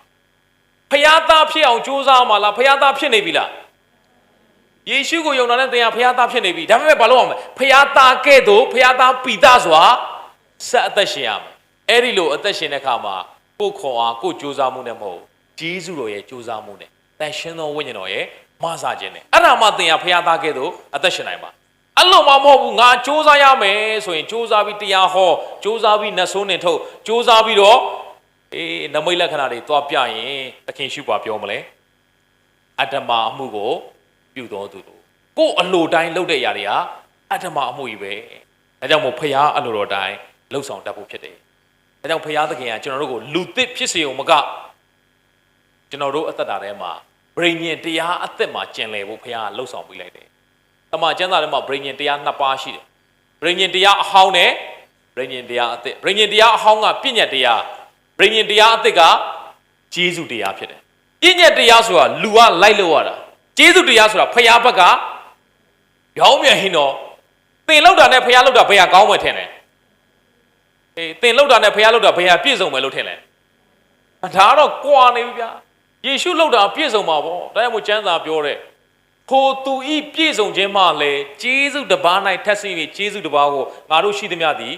ခံရကြ၏ကျွန်တော်တို့ရဲ့ပြည့်စုံခြင်းပေါ်မှာဘုရားကျေးဇူးပြုမယ်ပြောလားယေရှုရဲ့ပြည့်စုံခြင်းပေါ်မှာကျေးဇူးပြုမယ်လို့ပြောလား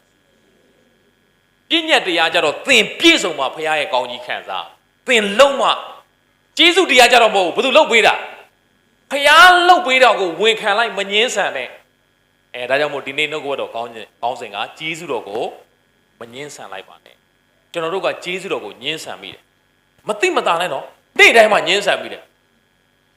ဘလို့ငင်းဆန်မိလဲသလားငါဆိုတဲ့သဘောကိုရှေ့တန်းတင်ပြီးတော့ငင်းဆန်မိကျေးဇူးတော်ဆိုတော့ဖခင်အထဲကနေမဆခြင်းတယ်ဒါမဲ့လူကဘာလို့လဲငါလုံးမရမယ်ငါစူးစမ်းမရမယ်ငါဆိုတဲ့ຢာကိုရှေ့တန်းတင်လိုက်တာနဲ့ဘာအောင်ငင်းဆန်မိတာပဲအေးဖခင်ကျေးဇူးတော်ကိုငင်းဆန်မိတာပဲဣ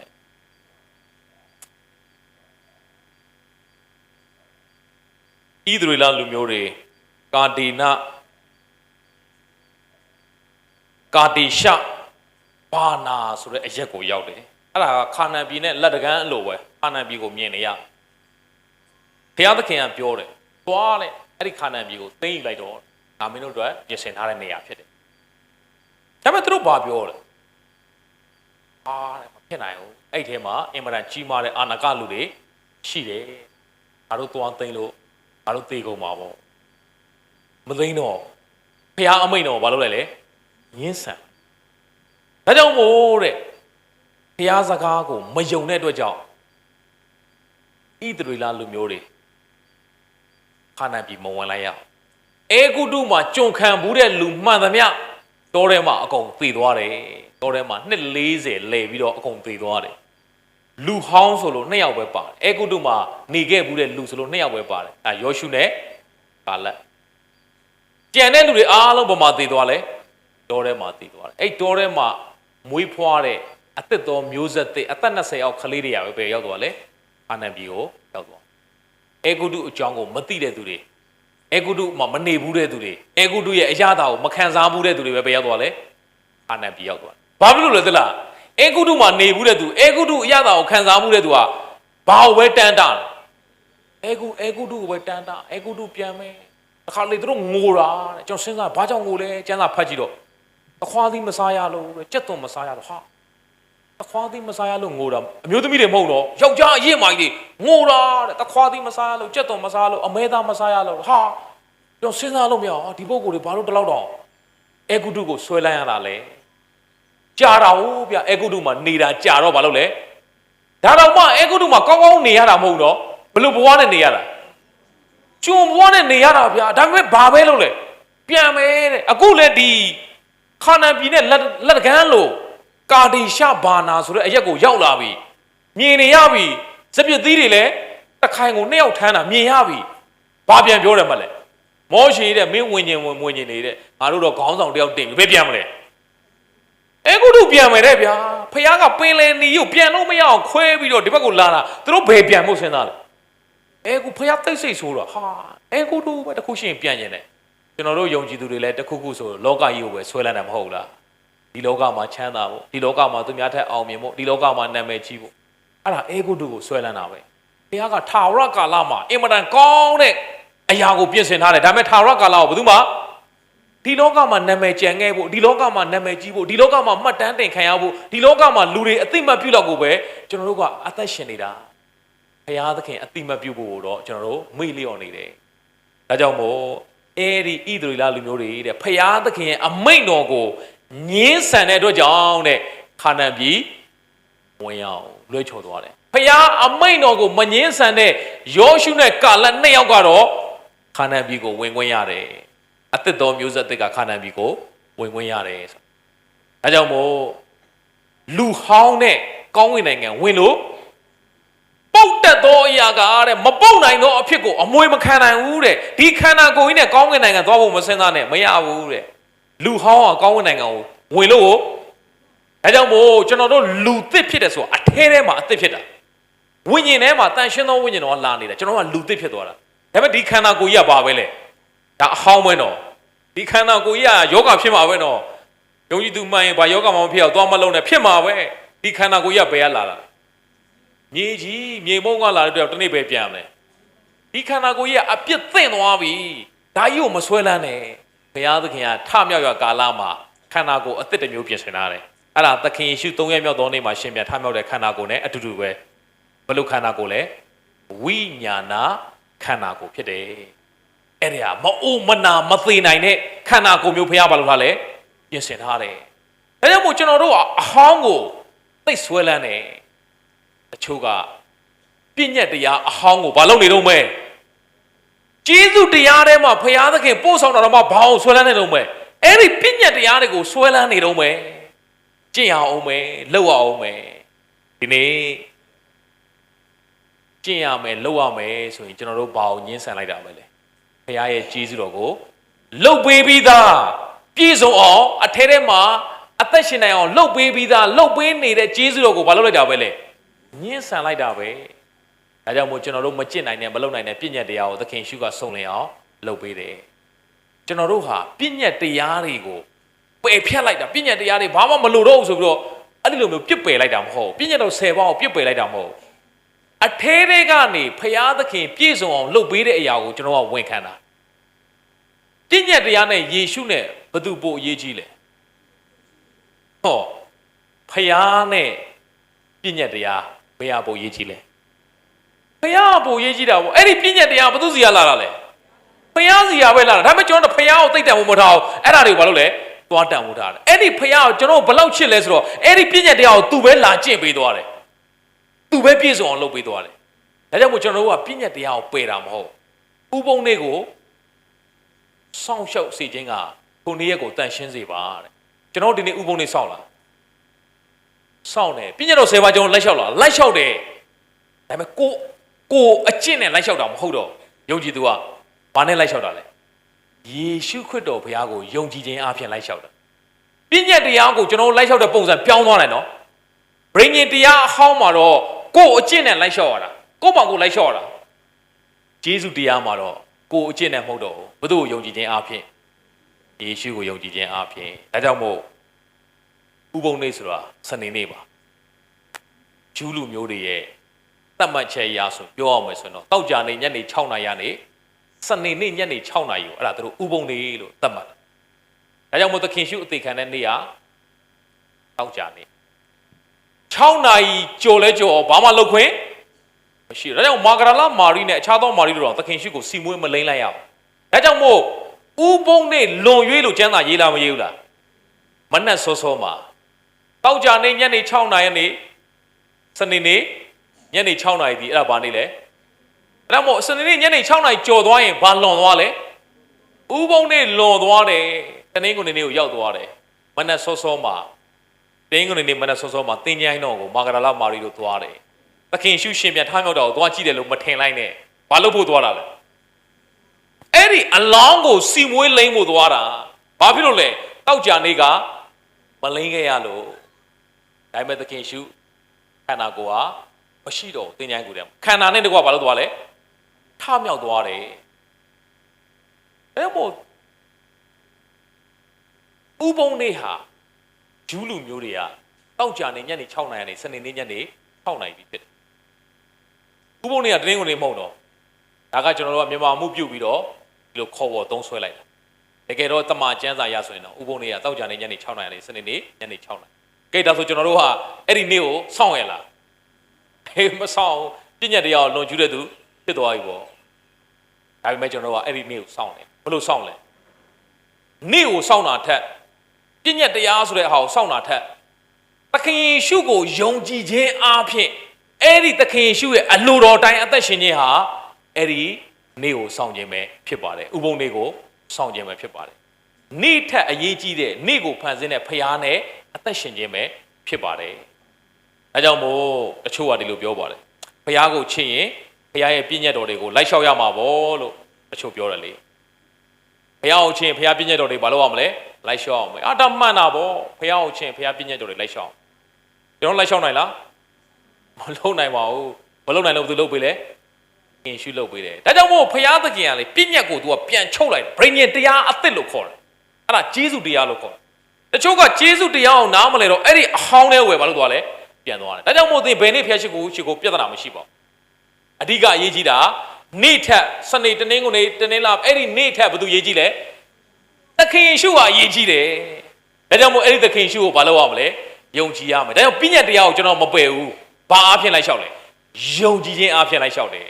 ဒါကြောင့်မို့ကျမ်းစာတော်မှာတမန်တော်ရှင်ပေါလုရေးတာသိကောင်းတယ်ကျေးဇူးတရားအားဖြင့်ငါတို့ကပြည့်ညတ်တရားကိုပယ်လိုက်လာတဲ့မပယ်ဘူးတဲ့တာ၍တည်စေတယ်တဲ့ဘာအားဖြင့်တည်စေတာလဲအကျင့်အားဖြင့်တည်စေတာမဟုတ်ဘူးတဲ့ပြန်ကျင့်တာမဟုတ်ဘူးတဲ့ယေရှုကိုယုံပြီးပြည့်ညတ်တရားကိုပြန်ကျင့်တာမဟုတ်ဘူးတဲ့ဘာအားဖြင့်တည်စေတာလဲယုံကြည်ခြင်းအားဖြင့်တည်စေတာသိကောင်းတဲ့ကျမ်းပိုက်ဖြစ်တယ်နော်ယောမဩဝါဒစာ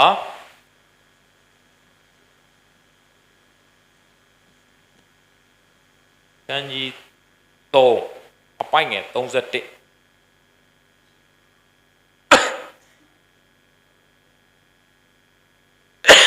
ယောမဩဝါဒစာအခန်းကြီး3အပိုင်းငယ်31တို့ဖြစ်လင်ယုံကြည်ခြင်းအားဖြင့်ငါတို့သည်ပြည့်ညတ်တရားကိုပယ်ကြသလိုအလင်းမပယ်သာ၍တည်စေကြ၏ယေရှုကိုယုံလိုက်တဲ့အခါမှာပြည့်ညတ်တရားကိုပယ်လိုက်တာလားမဟုတ်ဘူးတဲ့တာ၍ဘာလို့စေလဲတည်စေတာတာ၍တည်စေတယ်ဆိုတဲ့အဓိပ္ပာယ်ကယေရှုကိုယုံပြီးပြည့်ညတ်တရားကိုပြန်ကျင့်လို့ပြောတာမဟုတ်ဘူးနော်အဲ့ဒီယေရှုကိုယုံကြည်ခြင်းဟာပြည့်ညတ်တရားကိုကျင့်တဲ့ကဲ့သို့ပဲဘုရားကမှတ်ယူတယ်ဒါအောင်နားလည်ဖို့အင်မတန်ရေးကြည့်ပါဒါကြောင့်မို့ဗြိဉ္ဉ်တရားအဟောင်းအဲ့ဒီပြည့်ညတ်တရားကိုတန်ဖိုးထားတာထက်ဗြိဉ္ဉ်တရားအသစ်ဖြစ်တဲ့လုတ်ပေးတဲ့ကျေးဇူးတော်ကိုတန်ဖိုးထားပြီးတော့အသက်ရှင်တတ်ဖို့ဖြစ်တယ်ဒါကြောင့်မို့ကျွန်တော်ပွဲတော်မင်္ဂလာဝင်တိုင်းမှာဤခွက်ကသင်တို့ဖို့လို့ငါသွန်းတော့ငါဤအသွေး၌တည်သောဗြိဉ္ဉ်တရားအသစ်ဗြိဉ္ဉ်တရားအသစ်ဘာနဲ့တည်လဲအသွေး၌တည်ဘာပြောချင်တာလဲမင်းတို့အပြစ်တွေငါဘာလုပ်ပေးလဲအသေးခံပေးတယ်ဘယ်သူလုပ်ပေးတာလဲဖျားလုပ်ပေးတယ်အဲ့တော့ဖျားလုပ်ပေးတာကိုကျွန်တော်ကညှင်းဆန်လိုက်ရင်ကျွန်တော်ကမထီမဲ့မြင်ပြုရရောက်တာပေါ့ငါကြံကျင့်ရမယ်ဆိုရင်အဲ့ဒီကျေးဇူးတော်ကိုမထီမဲ့မြင်ပြုရရောက်တာပေါ့ဒါကြောင့်မို့ပြည့်ညတ်တရားကိုကျွန်တော်တို့ကယုံကြည်ခြင်းအပြင်ပယ်တာမဟုတ်ဘူးနော်တာ၍ဘာလို့စေတာလဲတည်စေတာဘလို့တည်စေတာလဲယေရှုကိုယုံကြည်နာခံခြင်းအပြင်အဲ့ဒီသခင်ရှုရဲ့အလိုတော်တိုင်းအသက်ရှင်ခြင်းအပြင်ပြည့်ညတ်တရားကိုတာ၍ဘာလို့စေတာလဲတည်စေတာဖြစ်တယ်ဘုရားသခင်ဟာလူတွေမလုံနိုင်တာသိတဲ့အတွက်ကြောင့်အဲ့ဒီဗြိဉ္ဉ်တရားကိုသူပြောင်းပေးလိုက်တယ်သူကိုယ်တိုင်လုပ်ပေးလိုက်ဒါကြောင့်မို့ဘုရားရဲ့ပြည့်ညတ်ချက်ကိုလူတွေကနားမလည်တဲ့အခါမှာပြည့်ညတ်တရားကိုကိုယ့်ဘာကိုကျင့်ရမယ်လို့သွားထင်တာကျင့်မြန်တော့လည်းကျင့်နိုင်လားဆိုတော့မကျင့်နိုင်ဘူးဒါကြောင့်ဘုရားသူ့ပြည့်ညတ်ကိုသူပြန်ပြီးတော့လူတွေအသက်ရှင်ခြင်းမမားအောင်ပြန်လုပ်ပေးလိုက်တယ်နော်နားလေအောင်ယေရှုကိုယုံရမယ်ဆိုပြီးတော့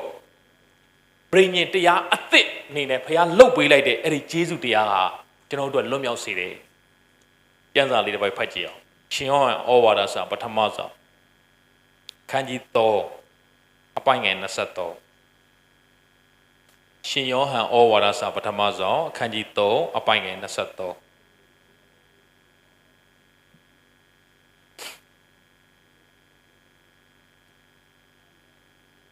ဖျားသခင်ဤပြည့်ညတ်တော်ဟူမူကားဓမ္မဟောင်းမှာဖျားရဲ့ပြည့်ညတ်တော်တွေ10ပါးရှိတယ်ခွဲလိုက်ရင်613ပါးရှိတယ်ထက်အသေးစိတ်ခွဲရင်2000ကျော်ရှိပြည့်ညတ်တွေအများကြီးပဲဒါပေမဲ့လူတွေလုံနိုင်လားမလုံနိုင်တဲ့အတွက်ကြောင့်ဖျားကကောင်းကင်ကဆင်းလာပြီးကျွန်တော်တို့လှုပ်ပေးတယ်ပြည့်ညတ်တရားကိုပြည့်စုံစေဘုရားသခင်ဟာပြည့်ညတ်တရားအသစ်နေနဲ့လှုပ်ခိုင်းသောတရားကနေပြီးတော့လှုပ်ပေးသောတရားဖြစ်ပြောင်းသွားတယ်လူလှုပ်ရတာနဲ့ဖခင်ကလူကိုမလှုပ်ခိုင်းတော့သူပဲ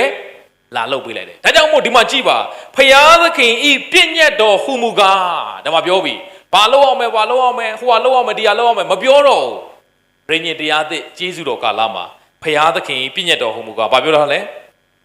သားတော်ယေရှုခရစ်ကိုယုံကြည်ရမည်ဩ တော်ဟာဟိုဟာလောက်ပါဒီဟာလောက်ပါပြီးလူကိုတောင်းဆိုသေးလားမတောင်းဆိုတော့ဘာလို့မတောင်းဆိုလဲ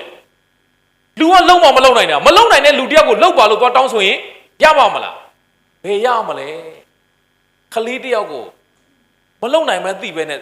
သွားတောင်းဆိုရင်အဲ့ခလေးဘယ်လိုလုံနိုင်မလဲဒါကြောင့်ဘုရားသခင်မဖြစ်နိုင်တာကိုမတောင်းဆိုတော့သူပဲလာလုပ်ပေးလိုက်တယ်တပါးပြောသွားတော့ကိုဒီလောကကိုဆေလို့ပြီးတော့ပြည့်ညက်တရားကိုအကုန်ဆင်အောင်ကျင့်ပေးလိုက်ဒါကြောင့်မို့သခင်ယေရှုပြည့်ညက်တရားကိုအားလုံးကိုလိုက်လျှောက်ရှေ့ရမြောက်တဲ့နေ့မှာအရေးပြလှီးတယ်ကျွန်တော်အရေးပြလှီးရလားမလှီးတော့ဘူးလေဟောအဲ့ဒါကျွန်တော်တို့အရေးမကြည့်တယ်ဒါဆိုကျွန်တော်ပြည့်ညက်တရားကိုလွန်ကျူးတာပဲအရေးပြမလှီးရင်ဒါပေမဲ့ကျွန်တော်ကပြည့်ညက်အရေးပြမလှီးပေမဲ့ယေရှုကိုယုံလိုက်တဲ့ခါမှာအဲ့ဒီအရေးပြလှီးခြင်းပြည့်ညက်ကိုဘာလုပ်ပြီးသွားလဲလိုက်လျှောက်ပြီးသားတကယ်ဆိုဖြစ်သွားတယ်နေ့ဆိုရဲနေ့တွေကိုစောင့်လာထက်ယေရှုကိုယုံလိုက်တဲ့ခါမှာအဲ့နေ့ကိုဖန်ဆင်းတဲ့ယေရှုကိုယုံကြည်လိုက်တဲ့ခါမှာကျွန်တော်ကအဲ့ဒီပြည့်ညက်တရားကိုစောင့်ထိန်ပြီးသားဖြစ်သွားအဲကြောင့်ပြည့်ညက်တရားကိုကျွန်တော်ပယ်တာမပယ်ဘူးဘာအဖြစ်မပယ်တာလဲအကျင့်အားဖြင့်မပယ်တာမဟုတ်တော့ယုံကြည်ခြင်းအားဖြင့်မပယ်တာကျွန်တော်တို့ပြည့်ညက်တရားကိုဘယ်လိုစောင့်ထိန်လဲယုံကြည်ခြင်းအားဖြင့်စောင့်ထိန်တယ်ဘယ်သူယုံတာလဲယေရှုဘာလို့ယေရှုကိုယုံရတာလဲဘုရားသခင်ကပြောတယ်လေဘုရားသခင်ပြည့်ညက်တော်ဟူမူကားဘယ်သူယုံရမလဲသားတော်ယေရှုခရစ်ကိုယုံရမယ်ပြီးတော့ပါဆက်ပြောလဲသားတော်ပြည့်ညက်တော်မူသည့်တိုင်အချင်းချင်းချစ်ရမည်ဟုသောပြည့်ညက်တော်ဝေသည်သားတော်ကကျွန်တော်တို့ကိုဘာပြည့်ညက်လဲဘာလို့ခိုင်းလဲအချင်းချင်းချစ်ရမယ်ဘာလို့ချစ်ဖို့ခိုင်းလဲ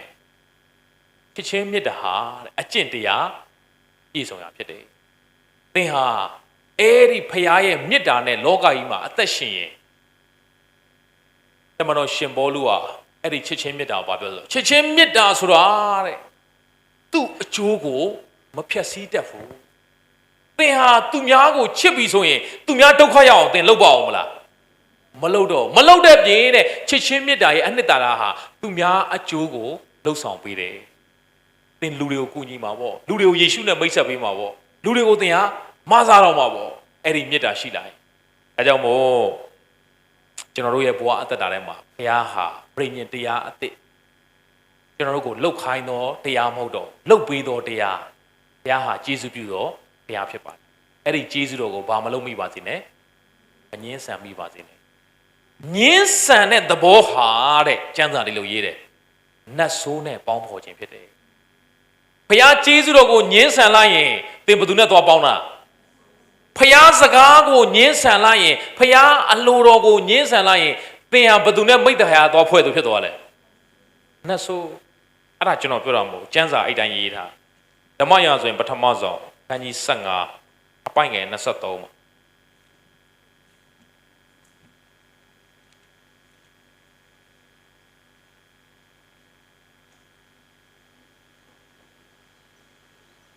ဓမ္မရာဆိုရင်ပထမဆုံးအခန်းကြီး15အပိုင်းငယ်23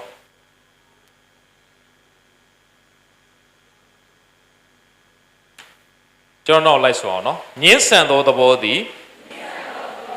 နတ်ဆိုးနှင့်ပေါင်းခြင်းကဲ့သို့၎င်း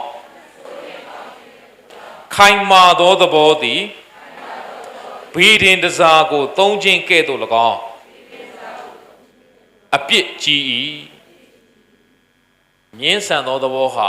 ဘယ်သူနဲ့တော့ပေါင်းတာလဲအာရနဲ့အေဝါကဘုရားသခင်ဟာဒီအသီးကိုမစားနဲ့စားသောနေ့မှာဧကံမန်သိမယ်လို့ဘုရားစကားရှိတယ်ဒါပေမဲ့စာတန်ကမာနကမွေထဲမှာဝင်ပြီးတော့ဘာလုပ်လဲ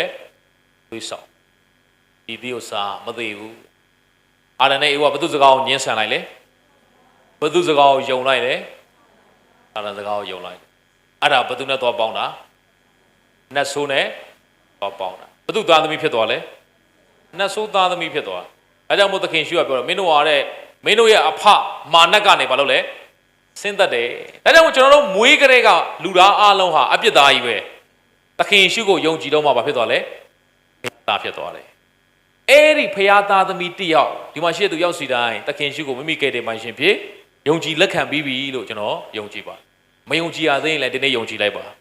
သခင်ရှုကကျွန်တော်ကိုထာဝရတကယ်တဲ့ခြင်းကိုပြီးတဲ့ဖျားဖြစ်တယ်သခင်ရှုကိုယုံလိုက်တာနဲ့သင်အထဲထဲမှာအဲ့ဒီဖျားအထဲထဲမှာလာရှင်တယ်ဘာအားဖြင့်လဲဆိုတော့တန်ရှင်းသောဝိညာဉ်တော်အားဖြင့်အဲ့ဒီအထဲထဲမှာဖျားအသင်ကိုနေ့စဉ်ကျေးဇူးပြုမဲ့ဖျားလဝါကတိုင်းမှာသင်အတွက်အသင်အပြစ်အတွက်အသေးခံပေးတယ်အသေးခံပေးသောကျေးဇူးတော်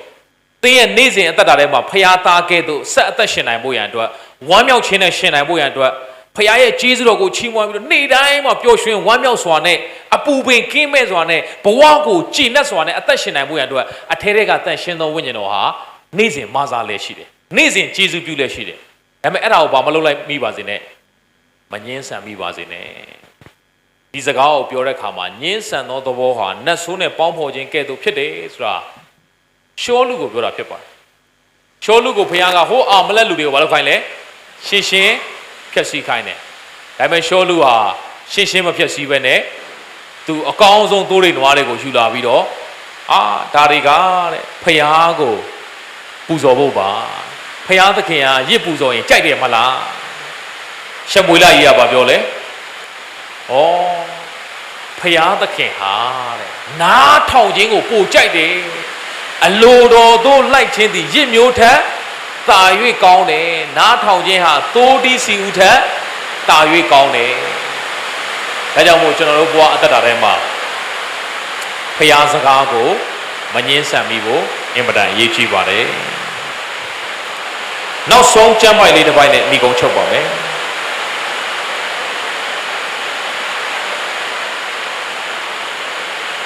ရှင်ယာကုပ်ဩဝါဒစာရှင်ယာကုပ်ဩဝါဒစာခန်းကြီး၄အပိုင်ငယ်6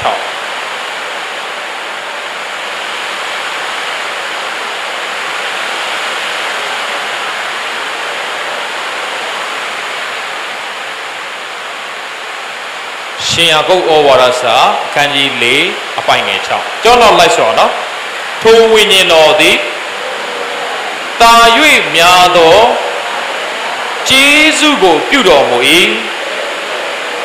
ထိုသောနှင့်အညီကျမ်းစာလာသည်ကထောင်လွှားစော်ကားသောသူတို့ကိုဘုရားသခင်စီးတားတော်မူ၏စိတ်နှိမ်ချသောသူတို့ကကျေးဇူးပြုတော်မူ၏ဟုလာသည်ကျွန်တော်တို့အထဲထဲမှာရောက်လာတဲ့တန်ရှင်းသောဝိညာဉ်တော်ဟာနည်းနည်းလေးကျေးဇူးပြုမလားတာ၍များသောကျေးဇူးကိုပြုမလားဝိညာဉ်တော်ဟာတာ၍များသောကျေးဇူးကိုပြုမယ်ဒါပေမဲ့ထောင်လွှားစော်ကားသောသူကိုတော့ဘုရားသခင်ဘာလုပ်မလဲစီးတားမယ်ထောင်လွှားစော်ကားသောသူဆိုတာဘုရားကျေးဇူးတော်ကိုညှင်းဆန်သောသူဘုရားကနေ့စဉ်ဒီမှာကျေးဇူးပြုနေတယ်ဒါပေမဲ့ကျွန်တော်ကဘုရားကျေးဇူးတော်ကိုညှင်းဆန်ပြီးတော့ကိုယ်အလိုတိုင်းပဲအသက်ရှင်ရင်အဲ့ဒီလူဟာဘုရားကျေးဇူးပြုခြင်းကိုမခံရတော့ဘူးပတ်စံရှိကောင်းရှိမယ်အောင်မြင်ကောင်းအောင်မြင်မယ်သူဟာယာတုတွေအာနာတွေရှိကောင်းရှိမယ်ဒါပေမဲ့သူ့ရဲ့အသက်တာထဲမှာ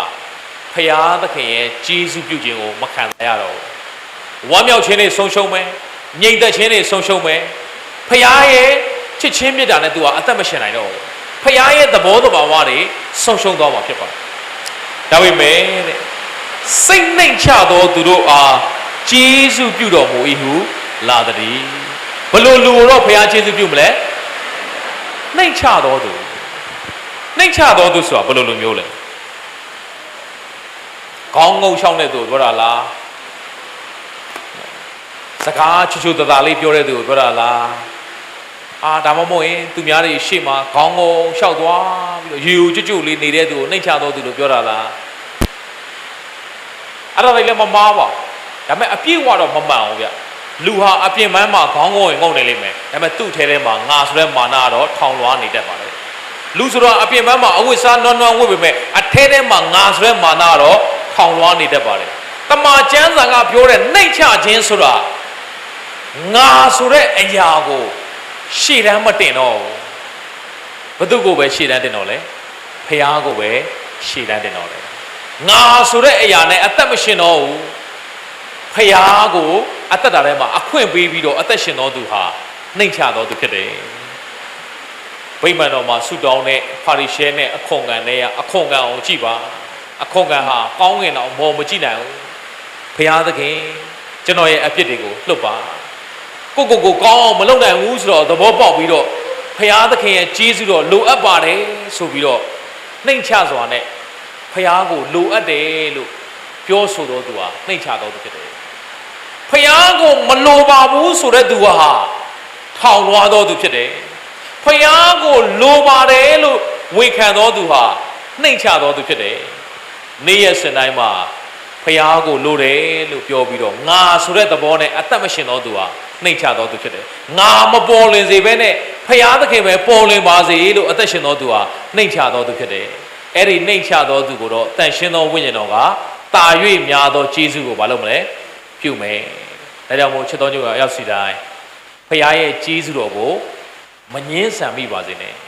ကျွန်တော်တို့ကဖယားကျေးဇူးတော်ကိုဘယ်လိုငင်းဆန်မိလဲသလားငါလုံနိုင်တယ်ငါလုံမှငါစားအဲ့ဒီငါဆိုတဲ့အရာကိုဗဟိုပြုတ်လိုက်တာနဲ့ဖယားကျေးဇူးတော်ကိုဘာလို့မိသွားပြီဖယားကိုသင်ရဗဟိုပြုတ်လိုက်တာနဲ့ဖယားကိုဦးစားပေးလိုက်တာနဲ့ဖယားကိုရှေ့တန်းတင်လိုက်တာနဲ့ဖယားကိုလိုအပ်ပါတယ်ဆိုပြီးတော့ပြောလိုက်တာနဲ့သင်ဟာကျေးဇူးတော်ကိုဝန်ခံတော်သူဖြစ်တယ်ဒါကြောင့်မို့ငါဖြစ်ခြင်းနဲ့ငါသွားခြင်းနဲ့ငါနာမည်ကြီးခြင်းနဲ့ငါကြော်ကြားခြင်းနဲ့ငါကိုအတိမတ်ပြုဖို့အဲ့ဒီလိုငါဆိုတဲ့အရာကိုရှေ့တန်းတင်လိုက်ခြင်းဟာကျေးဇူးတော်ကိုညှင်းဆန်မိခြင်းပဲဒါကြောင့်မို့ငါဆိုတဲ့သဘောရှေ့တန်းမတင်မဲနဲ့ဖယားသခင်ရဲ့အလိုတော်ကိုဝန်ခံလျက်ကျေးဇူးတော်ကိုမငြင်းဆန်ပဲနဲ့နှိမ့်ချသောသဘောနဲ့အသက်ရှင်နိုင်ဖို့ရန်အတွက်တန်ရှင်းသောဝိညာဉ်တော်ဘုရားသည်သင်ရဲ့အထဲမှာကျေးဇူးပြုလျက်ရှိပါတယ်အဲ့ဒီဝိညာဉ်တော်ရဲ့ကျေးဇူးပြုခြင်းကိုသင်ဘက်ကငြင်းလို့လည်းရတယ်သဘောတူလို့လည်းရတယ်နေ့တိုင်းမှာသင်ဘယ်လိုအသက်ရှင်မလဲတန်ရှင်းသောဝိညာဉ်တော်ကကျမ်းစာဖတ်ခြင်းစိတ်ရှိအောင်နှိုးဆော်လာတယ်သင်ငြင်းလည်းရတယ်သဘောတူပြီးတော့ကျမ်းစာကိုဖတ်လိုက်လေရတန်ရှင်းသောဝိညာဉ်တော်ကသင်အထဲထဲမှာသူများကိုချစ်ဖို့အတွက်နှိုးဆော်မယ်သင်ငြင်းလိုက်ပြီးတော့မချစ်လဲရတယ်သဘောတူပြီးတော့ချစ်လိုက်လေရပါတယ်တန်ရှင်းသောဝိညာဉ်တော်ကသင်အထဲထဲမှာဖယားနဲ့မိဿဟာယဖွဲ့ဖို့နှိုးဆော်မယ်ဆုမတောင်းမိဿဟာဖွဲ့သင်ငြင်းလိုက်လေရတယ်သဘောတူပြီးတော့မိဿဟာယဖွဲ့ဆုတောင်းလဲရပါတယ်တန်ရှင်းသောဝိညာဉ်တော်ဘုရားကသင်အထဲထဲမှာအလုံးလုံးလေးရရှိတယ်ကျေးဇူးတော်ဟာအသေးခံပေးသလိုအသက်တာထဲမှာရှင်ပေးပါတယ်သင်ဘက်ကထိုကျေးဇူးတော်ကိုမငြင်းဆန်ပဲနဲ့သဘောတူဝန်ခံခြင်းအပြင်ဝိညာဉ်အသီးတွေတီးပြီးတော့ဘုရားဘုံလင်းထင်ရှားတော်သူများဖြစ်စေဖို့ဝင်ငှပါတယ်အားလုံးပေါ်မှာဘုရားရှင်ကောင်းကြီးပေးပါစေအာမင်